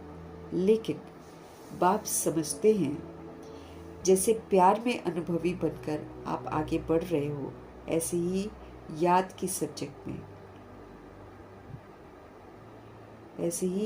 सब्जेक्ट में अनेक जन्मों के विक्रम विनाश करने में और अटेंशन दो।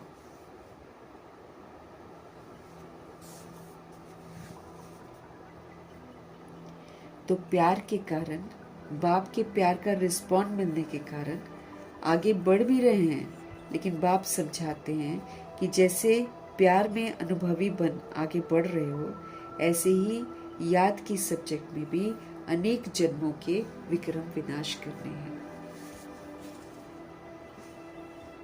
और अटेंशन दो, नहीं तो सजाओं से विक्रम विनाश होंगे। खुद करना है तो ज्यादा ध्यान तो देना पड़ेगा ना। बाबा कहते हैं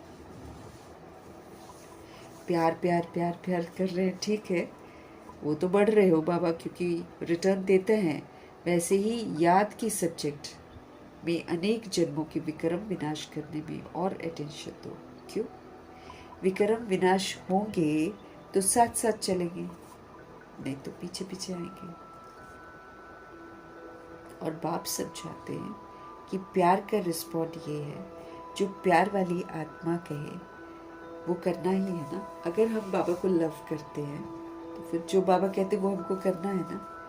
दुनिया में भी अगर कोई किसी के साथ किसी को लव होता है तो शुरू में, बाद में तो नहीं, लेकिन शुरू में तो एक दूसरे के ख्याल, एक दूसरे की चाहना का ख्याल बड़ा रखते हैं, उसके कहे अनुसार चलेंगे हैं। बाद में रंग रूप दिखाते हैं, लेकिन शुरू में तो पूरा न्योछावर होते हैं। तो ये तो हमारा बहुत प्यारा सा बाबा है। तो इनसे जब हम प्यार करते हैं तो फिर प्यार के बदले में फिर हमको सब कुछ करना चाहिए ना।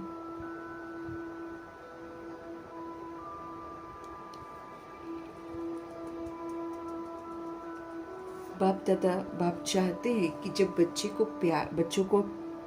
प्यार बाप से है तो फिर साथ रहे ना। फिर राजधानी में भी साथ, ब्रह्मा बाबा के साथ राजधानी में भी आए। तो विक्रम मेरे विनाश होंगे तो हम साथ साथ चलेंगे, नहीं तो पीछे पीछे जाना पड़ेगा। और बाप समझते हैं कि प्यार का रिस्पॉन्ड ये है, जो प्यार वाली आत्मा होती है उसको मतलब वो करना ही है जहाँ मतलब जो उनको पसंद है ना। और बाप समझते हैं कि प्यार का रिस्पॉन्ड ये है कि जो प्यार वाली आत्मा कहे वो करना ही है। बाप चाहते हैं कि जब बच्चों का प्यार बाप से है तो फिर साथ रहे ना, फिर दूर न रहे। और फिर राजधानी में भी ब्रह्मा बाबा के साथ राजधानी में आए। तो राजधानी में आना मतलब रॉयल फैमिली में आना। राजधानी में आते ना तो मतलब रॉयल फैमिली में आते हैं।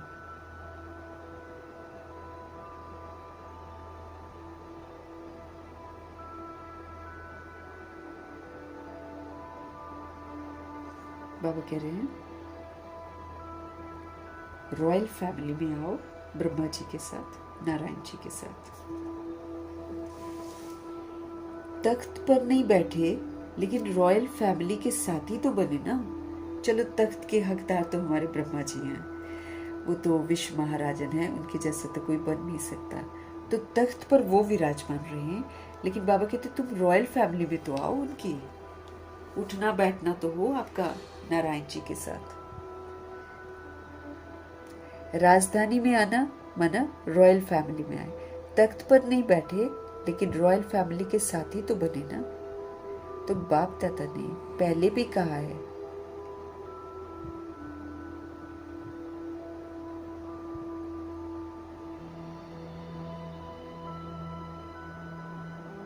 राजधानी में भी ब्रह्मा बाबा के साथ राजधानी में आए। राजधानी में आना मतलब रॉयल फैमिली में आए। तख्त पर नहीं बैठे कोई बात नहीं, लेकिन रॉयल फैमिली के तो साथ ही बने ना। बाप दादा ने पहले भी कहा है, इसकी परख कैसे करो।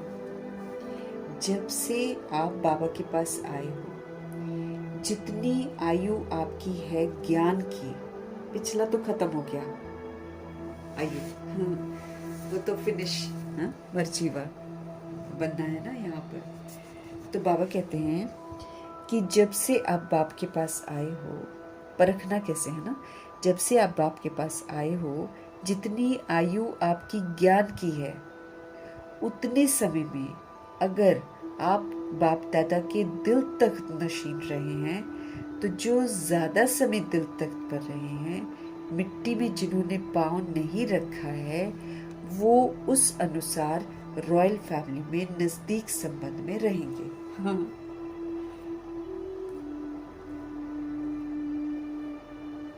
देखो कैसी चेकिंग है। जब से आप आए हो, बाबा कह रहे हैं, जब से आप आए हो, जितनी भी आयु आपकी है, किसकी, ज्ञान की, उतने समय में अगर आप बाप दादा के दिल तक नशीन रहे हैं, अर्थात उनको खुश किया है, तो जो ज़्यादा समय दिल तख्त पर रहे हैं, जिन्होंने मिट्टी में पाँव नहीं रखा है, वो उस अनुसार रॉयल फैमिली में नज़दीक संबंध में रहेंगे।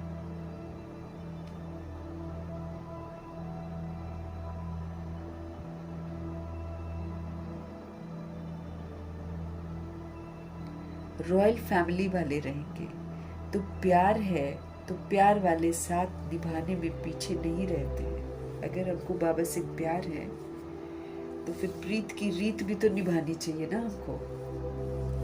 ध्यान खिंचवा रहे हैं तो प्यार वाले तो साथ निभाते हैं ना।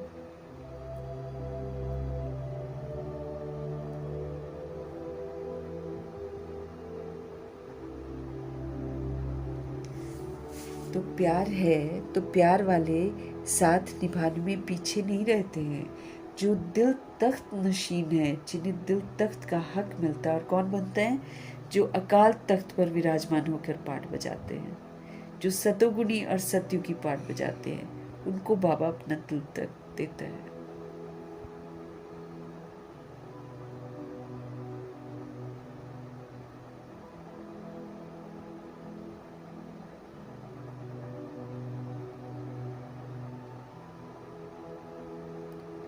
तो बाबा कह रहे हैं अकाल तख्त नशीन जो होते ना, जो ब्रिकुटी में राजा बनकर पूरे हैंडल करते हैं शरीर रूपी राजधानी को, उनको बाबा का दिल तख्त मिलता है। और जन्म जन्म का हक लो। इसलिए बाप दादा हर बच्चे को प्यार करते हैं। बाबा ने सर्टिफिकेट दिया कि प्यार के सब्जेक्ट में तो मेजॉरिटी पास है।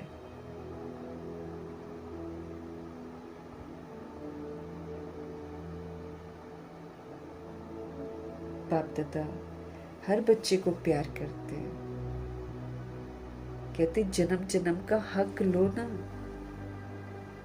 निभाओ तो सही प्यार की प्रीत जो है। दिल तख्त ले लो, दिल तख्त पर रहो। जन्म जन्म का हक लेना है। इसलिए बाप दादा हर बच्चे को प्यार करते हैं। बाबा ने सर्टिफिकेट दिया है कि प्यार के सब्जेक्ट में तो मेजॉरिटी पास है। अब सब सब्जेक्ट में पास होना ही है।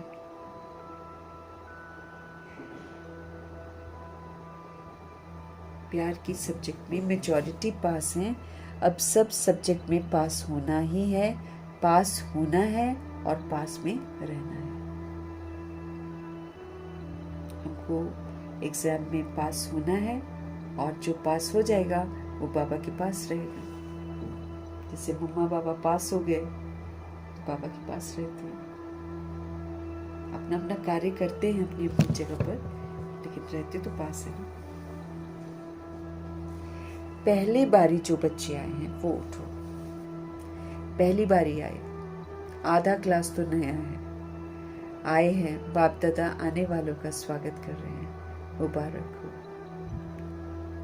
पहली बार आने की मुबारक हो। भले लेट आए हो, लेकिन फिर भी टू लेट के पहले आए हो। अभी ये अटेंशन रखना कि थोड़े समय में तीव्र पुरुषार्थी बनकर अपना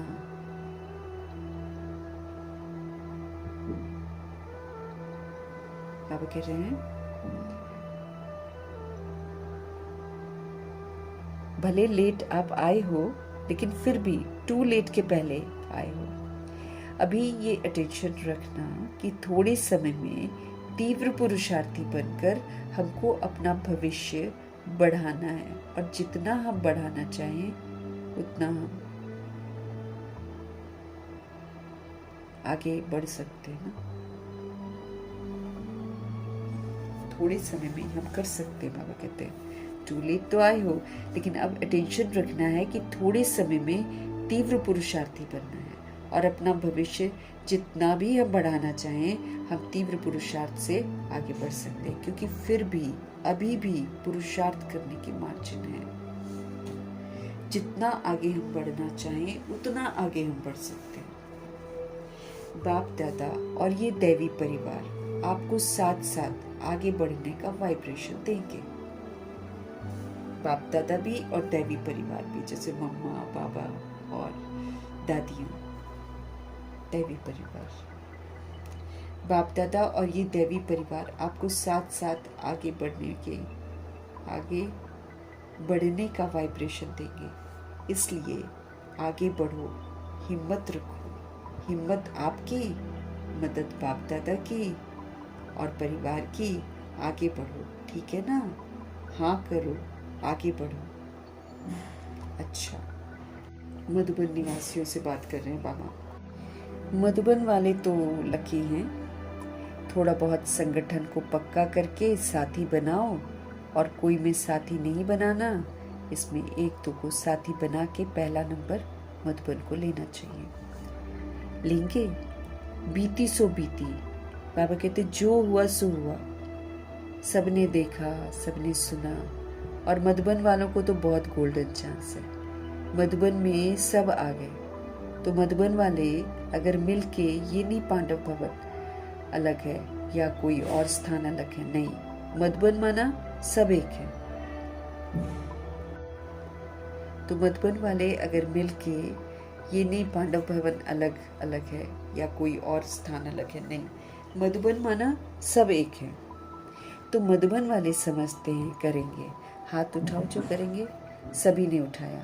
जो समझते हैं करना क्या बड़ी बात है, बाप दादा है, दादियाँ हैं, तो बड़ी बात तो है ही नहीं बड़ी बात। दादियाँ क्या समझती हैं? मधुबन वाले तो नंबर 1, अच्छा है। बाबा ने ये करके दिखाने का सबको कहा हुआ है, लेकिन मधुबन तो मधुबन है। आप सब वाइब्रेशन देना, हो जाएगा, कोई बड़ी बात नहीं है। विघन का तो नाम निशान भी नहीं होना चाहिए। चलो, बात हुई, कोई लेन देन किया, खत्म। कुछ समय पहले जब दादी थी तो एक बारी सभी ने पाठ पक्का किया था हंची का। कौन सी दादी थी? प्रकाशमणि दादी। कुछ समय पहले जब दादी जी थी तो एक बारी सभी ने पाठ पक्का किया था।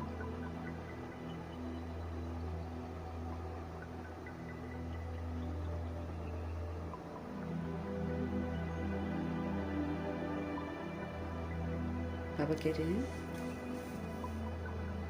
आप सब वाइब्रेशन देना, हो जाएगा, कोई बड़ी बात नहीं है। विघन का नाम निशान नहीं। चलो, बात हुई, कोई लेन देन किया, खत्म। कुछ समय पहले जब दादी थी तो एक बारी सभी ने पाठ पक्का किया था हांची का। ना शब्द नहीं, हांची। बहुत अच्छा। तो मधुबन पहला नंबर जाएगा इसमें। बाप दादा को मधुबन का फकुर है ना? तो हर एक जोन ना, बाबा कहते हर एक जोन का फकुर है। अभी मधुबन सामने आया है, लेकिन बाप दादा सभी जोन को कहते हैं हाँ जी, मीठी आत्मा, ये सब का पाठ पक्का है ना? इनाम तो मधुबन को लेना चाहिए।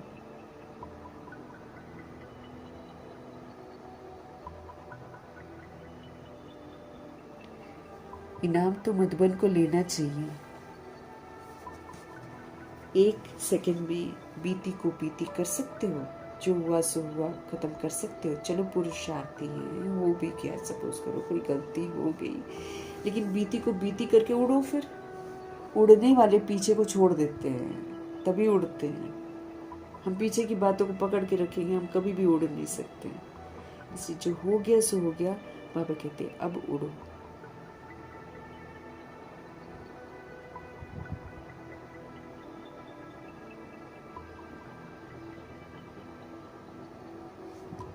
उड़ने वाले पीछे को छोड़ देते हैं, तभी तो उड़ते हैं। तो बहुत अच्छा। अभी गुजरात कोई नवीनता करे। बाप दादा ने दिल्ली वालों को भी कहा नवीनता करो। अभी बाप दादा को समाचार मिला, तो अभी यूथ ने विदेश और देश मिलके जो आरंभ किया है उसमें अच्छी रिजल्ट हो सकती है। अभी तो इन्वेंशन शुरू की है, लेकिन भारत या विदेश दोनों ही मिलकर और भी कमाल कर सकते हैं। अभी तो आरंभ किया है, लेकिन दिल्ली वालों ने हिम्मत अच्छी रखी है, शुरू किया है। अभी विश्व में ये फैल जाए तो विदेश और देश मिलकर एक ब्राह्मण परिवार बना, और विश्व के आगे विश्व को भी एक बनाएंगे। शुरू तो हो गया ना। अभी मुस्लिम लोग भी आगे तो बढ़ रहे हैं, लेकिन अब ऐसा बड़ा प्रोग्राम बनाओ जिससे कि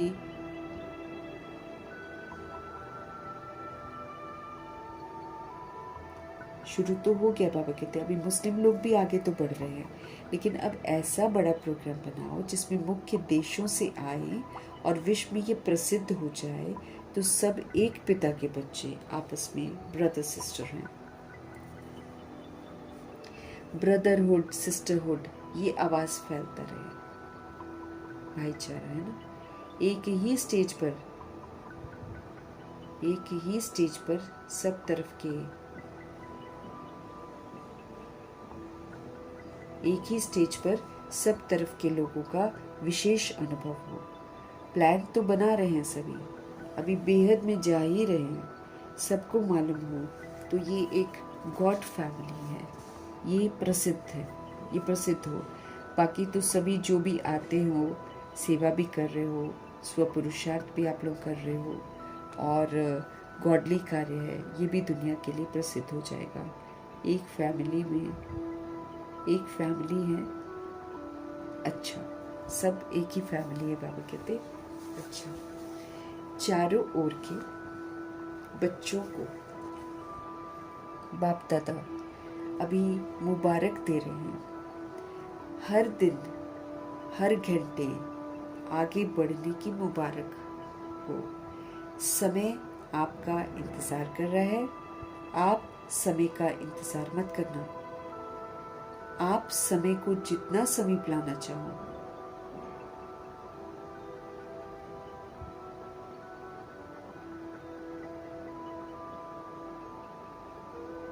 समय आपका इंतज़ार कर रहा है। आप समय का इंतज़ार मत करो कि टाइम आएगा तो कर लेंगे, वैसा नहीं। मम्मा बाबा ने समय समीप लाया, ऐसे सभी रूहों को समय समीप लाना, मतलब समय से पहले अपने आप को परफेक्ट बनाना है। तो बाबा कहते आप टाइम का इंतजार मत करना, कितना टाइम होगा तब हम चेंज होंगे। आप समय को जितना समीप लाना चाहो, समाप्ति को उतना समाप्ति को समीप ला सकते हो। समय आने पर तैयार होना, ये आप ब्राह्मणों का संकल्प नहीं होना चाहिए कि टाइम आएगा तो तैयार हो जाएगा।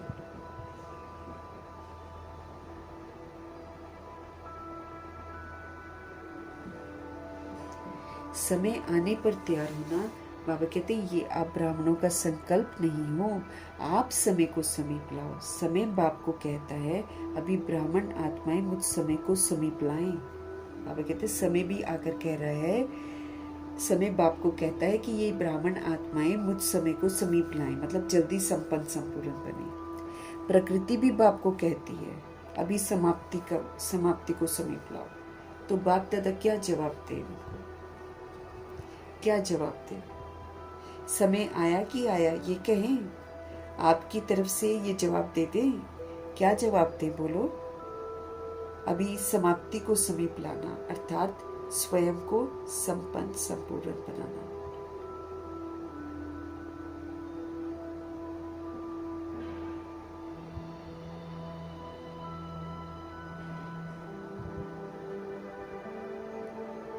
क्या जवाब दें? समय आया कि आया ये कहें?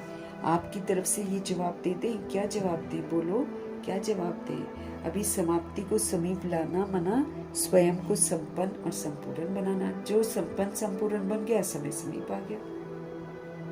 नहीं तो मम्मा पापा नहीं वेट करते 100 ईयर्स के लिए। उन्होंने फटाफट अपना पुरुषार्थ किया, फटाफट अपने आप को संपन्न और संपूर्ण बनाया।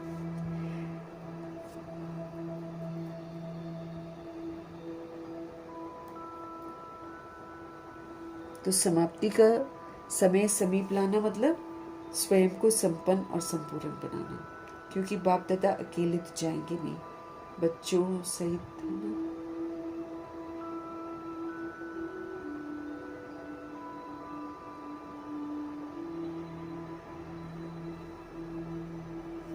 बाबा कह रहे हैं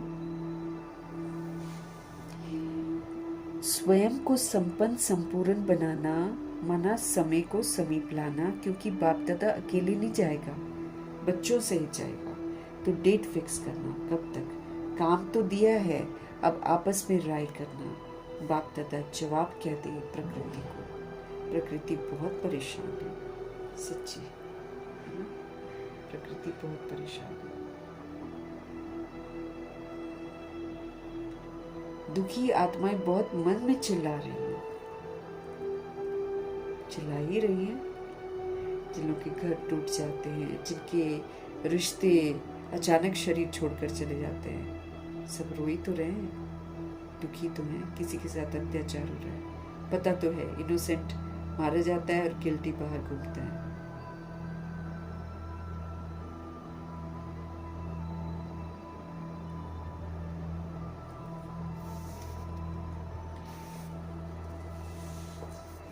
प्रकृति बहुत परेशान है, क्योंकि हम सारे क्या करते हैं, सृष्टि के नियमों के खिलाफ चलते हैं। अब हम मेहमान बनकर किसी के घर में जाएं और वहां पर तोड़ फोड़ करें, वो निकाल नहीं देंगे हमको घर से बाहर। तो ये भी तो दुनिया है ना, ये भी तो सृष्टि है। अब हम यहाँ पर तोड़ फोड़ दिस दैट, क्या बुरा हाल कर रखा है, क्या बुरा हाल कर रखा है। दिल्ली का तो बहुत बुरा हाल कर रखा है। तो तोड़ फोड़, कभी इधर तोड़ रहे हैं, कभी उधर तोड़ रहे हैं, कभी गलत पाइप लगा रहे हैं, फिर उसको तोड़ रहे हैं, फिर ऊपर। बनाने का कुछ नहीं है, पब्लिक खुद ही बनाती है। क्या करेगी? वो रोड़ा मिट्टी जो होता है ना, उसी को किसी तरह डाल डाल के बैलेंस करते, उबड़ खाबड़ अच्छी खासी अंदर के किसी के कोई बीमार व्यक्ति हो ना, उसके अंदर के ऑर्गन्स ही हिल जाएंगे सारे। ऐसी ही हालत है दुनिया की अब। तो प्रकृति बहुत परेशान है। फिर केमिकल डाल डाल के अभी धरती को सांस भी लेने नहीं देते हैं। अभी ये उगाएंगे, ये निकाला, जल्दी जल्दी निकाला उसको फिर पकाया, फिर दूसरे बीज डाल दिए, फिर वो, ऐसे ही करते जा रहे हैं लोग। चैन भी नहीं लेने दे रहे हैं धरती को।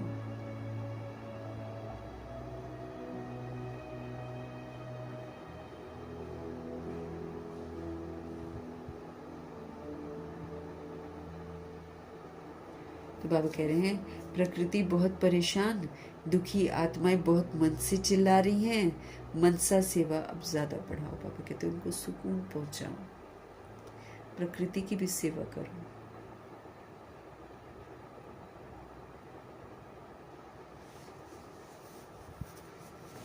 मनसा सेवा अभी ज्यादा बढ़ाओ। उसके लिए क्या करना पड़ेगा? मुझे निराकारी मनसा बनानी पड़ेगी, तब जाकर हम मनसा सेवा कर सकते हैं। क्योंकि जहाँ व्यक्त भाव होगा वहाँ मनसा सेवा नहीं कर सकते। निराकारी मनसा से, क्योंकि निराकारी मनसा फिर साफ मनसा होगी ना, कोई भेदभाव नहीं, उसमें किसी भी तरह का व्यक्त भाव नहीं होता।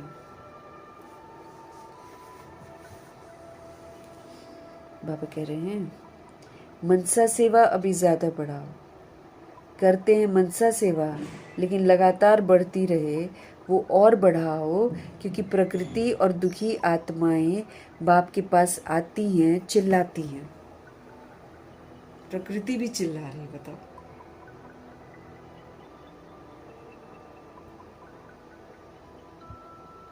बाहर जाओ बेअदबी, कोई थूक रहा है, कोई खा पी रहा है, पैकेट फेंक रहा है, कूड़ा बाहर फेंक रहे हैं, मना कोई मना हश्र नहीं है। धरती का क्या हाल बना के रखा हुआ है।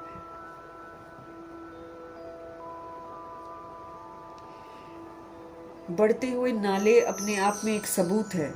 बढ़ते हुए नाले अपने आप में एक सबूत है कि हमने दुनिया को क्या बनाया है, क्या गंदगी दे रखी। कूड़ा देखते हैं तो पता चलता है हमने क्या किया हुआ है। देखो कितना गंद फैलाया हुआ है।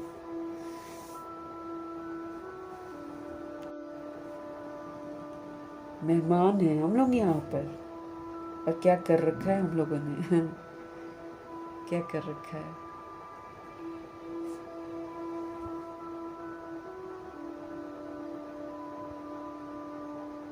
इसलिए ब्रह्मा जी ने हर चीज को कम कर दिया था अपने लिए, सिंप्लिसिटी में हो रहे, इसीलिए क्योंकि उनको लगा कि हमने तो बहुत यूज किया है ना, तो अब हम धरती को कष्ट न दें। और साइलेंस में भी रहते हैं, है ना, मधुबन में। और जब बाबा थे, ब्रह्मा जी थे जब साकार में, तब तो बिल्कुल ही साइलेंस मेंटेन करते थे वो लोग, शोर नहीं होने देते थे बिल्कुल भी, एकदम शांत वायुमंडल। फिर इतना सारा योग, कितना सुख दिया उन्होंने प्रकृति को। वेस्ट एक दाना नहीं वेस्ट, बाबा के समय में एक दाना वेस्ट नहीं होता था, कोई वेस्टेज नहीं करते थे वो लोग, ज्यादा खाते भी नहीं थे।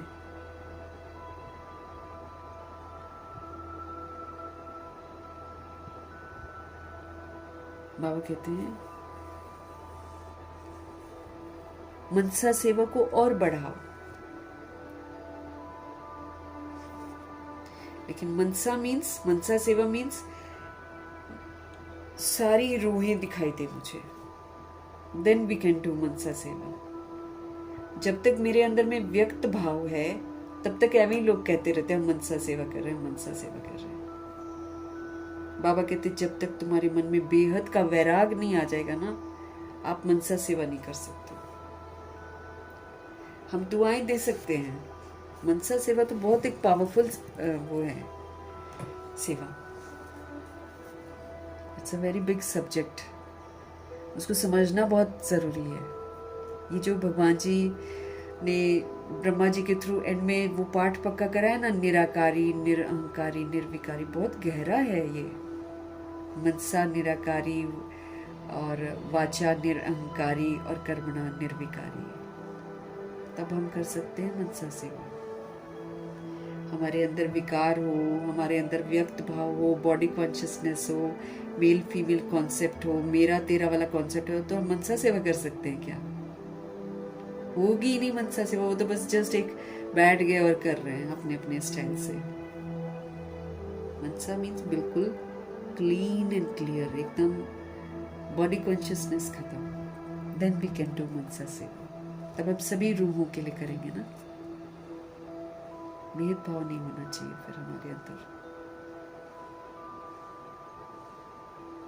दुखी आत्माएं भी चिल्ला रही हैं और प्रकृति भी चिल्ला रही है। प्रकृति का तो सच में बहुत बुरा हाल कर रखा है लोगों ने।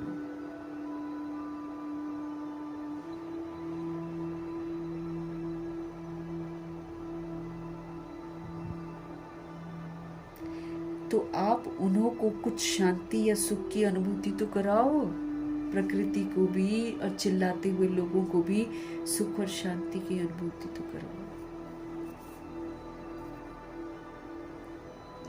वो एक सेकंड की शांति भी चाहते हैं, बाबा कहते जो दुखी हैं, एक पल भर की, वो बहुत थोड़ी चीजों से बाबा कहते संतुष्ट हो जाएंगे। एक सेकंड की शांति के लिए भी वो तरस रहे हैं, थोड़ी शांति दे दो।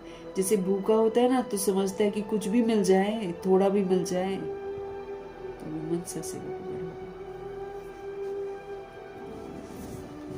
भूख देखो कैसी है कि कूड़े से उठाकर इंसान खा लेता है। जब भूख सताती है तो किसी का फेंकी हुई चीज, जूठी चीज खा लेगा। जैसे भूखा होता है तो समझता है कि कुछ भी मुझे मिल जाए खाने को। अब जब भूखे होंगे तो बाबा ने बोला ना, घास भी खाएंगे, घास भी खाएंगे जब कुछ नहीं मिलेगा तो। बड़ा गंदा टाइम आ रहा है आगे चल कर। तो अंत समय जो है वो अति का समय ना, तो बहुत खतरनाक समय है। कैसी कैसी हरकतें करेंगे लोग, एक दूसरे को काट के ही खा जाएंगे।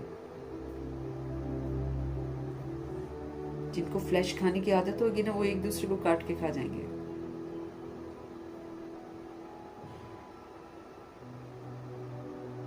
बाबा कहते हैं मनसा सेवा को बढ़ाओ। वाचा की तो चल रही है, बाप दादा खुश हैं। अच्छा, बाप दादा ने जो होमवर्क दिया था वो याद रखना और फिर दूसरों को भी रखवाना।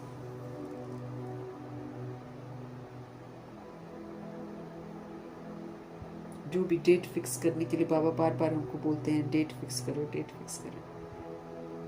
तो बाबा कहते हैं होमवर्क याद रखना और दूसरों को भी रखवाना याद। तो पिछले सीजन की मुरली हम लोग कर तो रहे हैं, 3 कर ली है ना हमने, और चौथी आज करेंगे। तो ये करते रहना बहुत जरूरी है। हम भूल जाएंगे नहीं तो ना, फिर भूल जाएंगे तो फिर धर्मराज पकड़ेंगे हमें। होमवर्क मेरे इनकम्प्लीट होंगे तो धर्मराजपुरी में घुसना पड़ेगा ना हमें, नोटिस मिलेगा वहां से, धर्मराज की अदालत में जाने का नोटिस मिलेगा, होमवर्क नहीं किए होंगे तो। इसलिए बाबा कहते हैं याद खुद भी रखना और फिर रखवाना भी।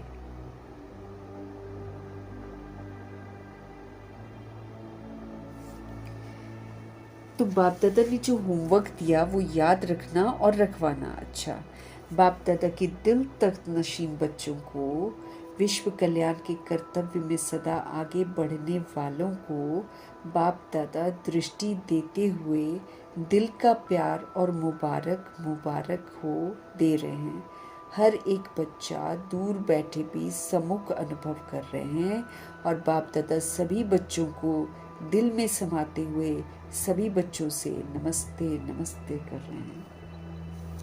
तो दिल तख्त नशीन बनना है, अकाल तख्त पर विराजमान होकर सतुगुणी सतयुगी पाठ बजाना है। तो भगवान जी अपने दिल में रखेंगे हमें, फिर विश्व कल्याण का कर्तव्य करना है, आगे बढ़ना है और बाप दादा दृष्टि देते हुए दिल का प्यार और मुबारक मुबारक दे रहे हैं। दूर बैठे भी सम्मुख हैं, अनुभव कर रहे हैं और बाप दादा सभी बच्चों को दिल से समाते हुए सभी बच्चों से नमस्ते नमस्ते कर रहे हैं।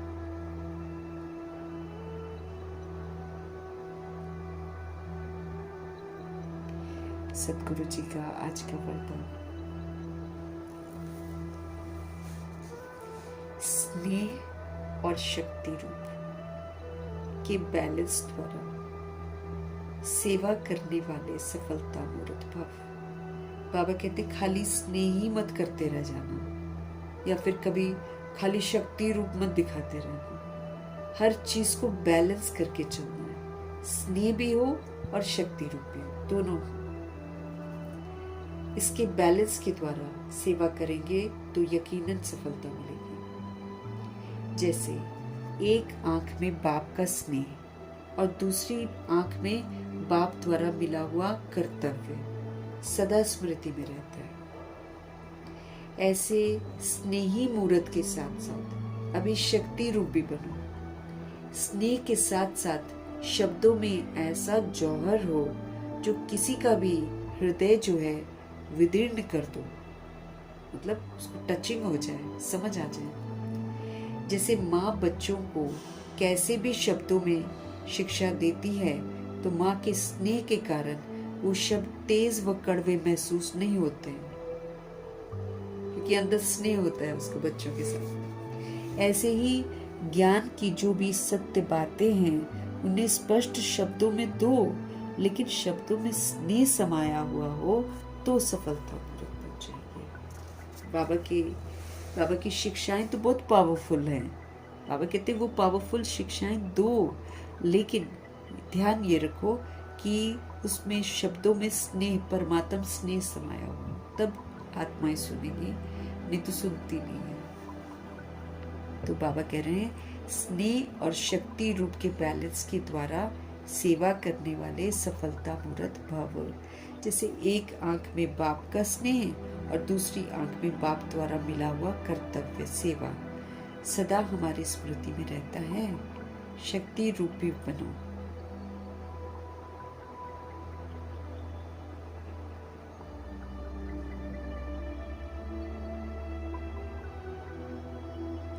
जैसे एक आंख में बाप का स्नेह और दूसरी आंख में बाप द्वारा मिला हुआ कर्तव्य सेवा हमको हमेशा याद रहता है, बिल्कुल ऐसे ही हमको स्नेही मूर्त के साथ साथ शक्ति रूप भी बनना है। स्नेह के साथ साथ शब्दों में ऐसी ताकत हो जो किसी का भी हृदय जो है विदीर्ण कर दे, मतलब उसको जागरूक कर दे। जैसे माँ जो होती है बच्चों को कैसे भी शब्दों से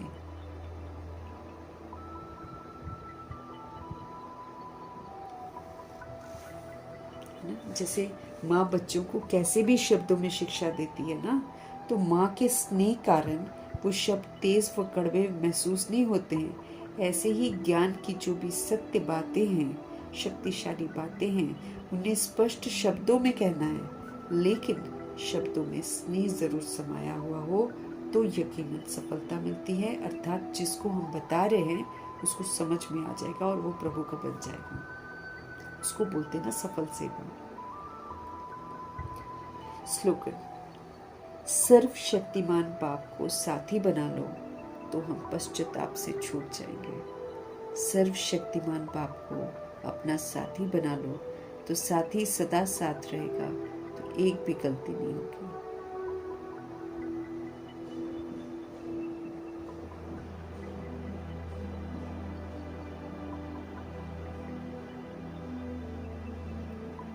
बाबा कह रहे हैं सर्वशक्तिमान बाप है हमारा।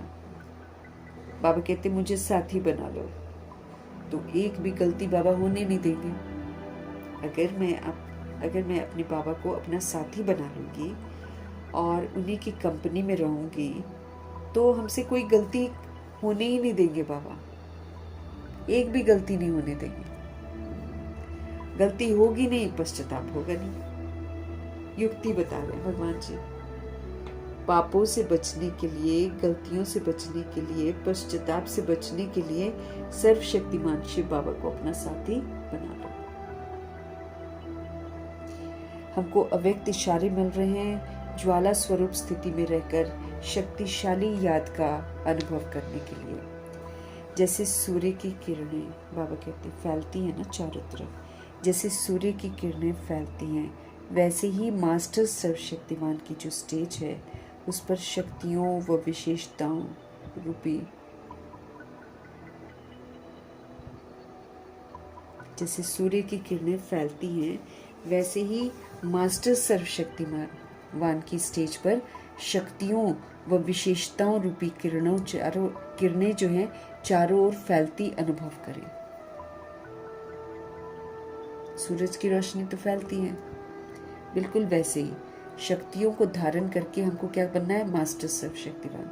तो मास्टर सर्वशक्तिमान की स्टेज पर क्या करो, शक्तियों को और विशेषताओं रूपी किरणों को चारों ओर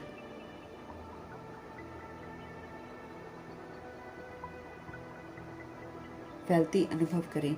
इसके लिए क्या करना पड़ेगा, मैं मास्टर सर्वशक्तिमान विघ्न विनाशक आत्मा हूँ। इस ऊंचे स्वमान की स्मृति की सीट पर स्थित होकर योग को ज्वाला रूप बनाओ तो कोई भी विघ्न सामने तक भी नहीं आ सकता। मैं मास्टर सर्वशक्तिमान, ऑल द पावर्स मेरे पास है। मैं मास्टर सर्वशक्तिमान विघ्न विनाशक आत्मा हूँ। अचल हूँ, अडोल हूँ, कितने भी विघ्न आ जाएं, मैं विघ्न विनाशक आत्मा हूँ।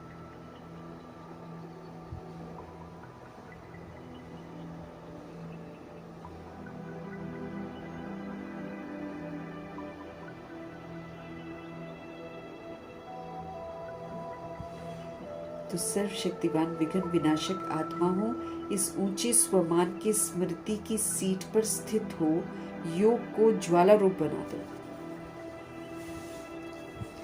कोई भी विघ्न सामने तक भी नहीं आ सकता, कोई भी विघ्न नहीं आएगा।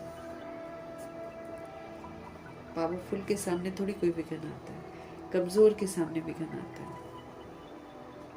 तो बाबा एग्जाम्पल दे रहे हैं, सूरज की किरणें फैलती हैं, वैसे ही हम सभी सोल्स सारी पावर्स को धारण करें, उस पर मास्टरी हासिल करें।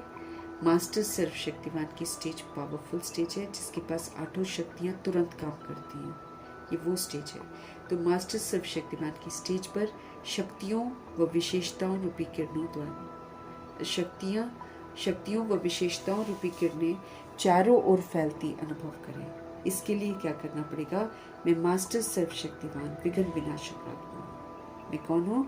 मैं मास्टर सर्वशक्तिवान विघ्न विनाशक आत्मा हूँ। इस ऊंचे स्वमान की स्मृति की सीट पर स्थित होकर योग को क्या करो? ज्वाला रूप बनाओ। तो कोई भी विघ्न सामने आके रुक नहीं सकता, आएगा ही नहीं, आएगा ही नहीं, दूर से ही चला जाएगा। ऊंचे स्वमान की स्मृति की सीट पर स्थित होकर योग को बना दो ज्वाला रूप, है ना। और फिर बाबा कहते कोई भी विघ्न सामने तक भी आ नहीं सकता।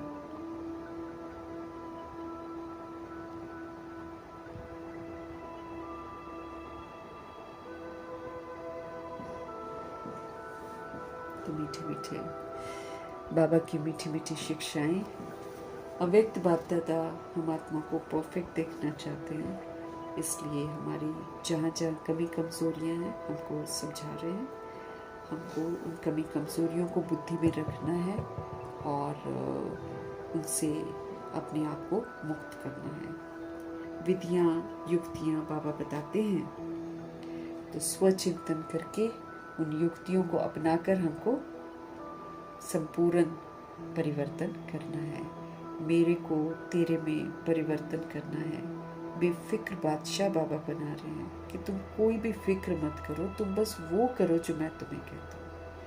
और तुमने जो इतनी फिक्रें अपने सिर में डाल रखी हैं वो तुम मेरे को दे दो, बाबा को देते हैं। फिर बाबा जो भी हम सौंपते हैं उसको अपनी अमानत बनाकर सफल करने की विधि बताते हैं।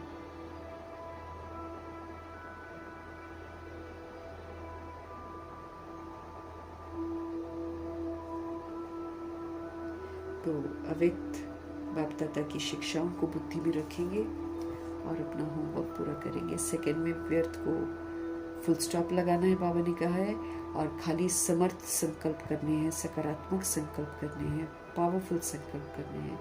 और जो हमारे संकल्प हो वो हमेशा अपने लिए भी ब्लेसिंग हो और दूसरी सोल के लिए भी ब्लेसिंग हो। व्यर्थ चाहे कोई कितना भी कर रहा हो, नकारात्मक चाहे कोई कितना भी कर रहा हो, अपने को उससे प्रभावित नहीं होना है।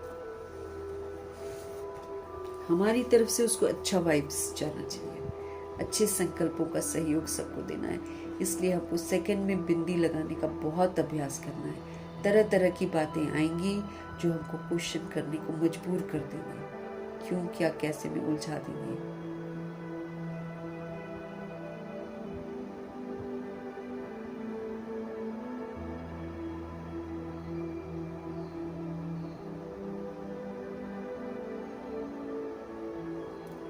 तो बेफिक्र बादशाह होने का सबूत बिंदी लगानी है। व्यर्थ को 1 सेकंड में सेकंड लगना चाहिए। और समय और संकल्प रूपी 2 खजाने हैं, बहुत महत्वपूर्ण है संगम युग का समय। इसके सेकंड सेकंड को सफल करना, फिर चेक करना है कि जब से हम आए हैं बाबा के पास हमने कितना इनको सफल किया है और कितना वेस्ट किया है। सारा देखकर अब गंभीरता से पुरुषार्थ करके एक एक सेकंड को सफल करने का फरमान जो मिल रखा है वो पूरा करना है। उसकी बाबा कह रहे हैं डेट फिक्स करो, उसका होमवर्क बाबा ने हमको दिया है।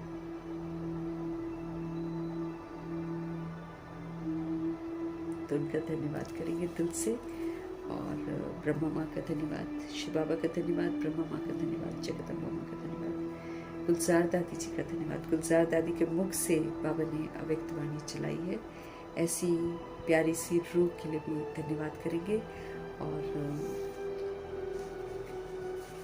एडवांस पार्टी की सारी सोल्स का धन्यवाद, अष्ट रत्नों का धन्यवाद, नवग्रहों का धन्यवाद, बची हुई जितनी भी आत्माएं हैं सबका धन्यवाद, 5 तत्वों का धन्यवाद, ड्रामा का धन्यवाद, प्रकृति का धन्यवाद, माया का धन्यवाद, देवदूत का धन्यवाद, करोड़ों की आबादी का धन्यवाद, साधनों का धन्यवाद, साधन बनाने वालों का धन्यवाद, साथ में रहने वाली सोल्स का धन्यवाद, सहयोगी आत्माओं का धन्यवाद, अविनाशी खजानों का धन्यवाद, समय का धन्यवाद, शरीर रूपी इंस्ट्रूमेंट का धन्यवाद।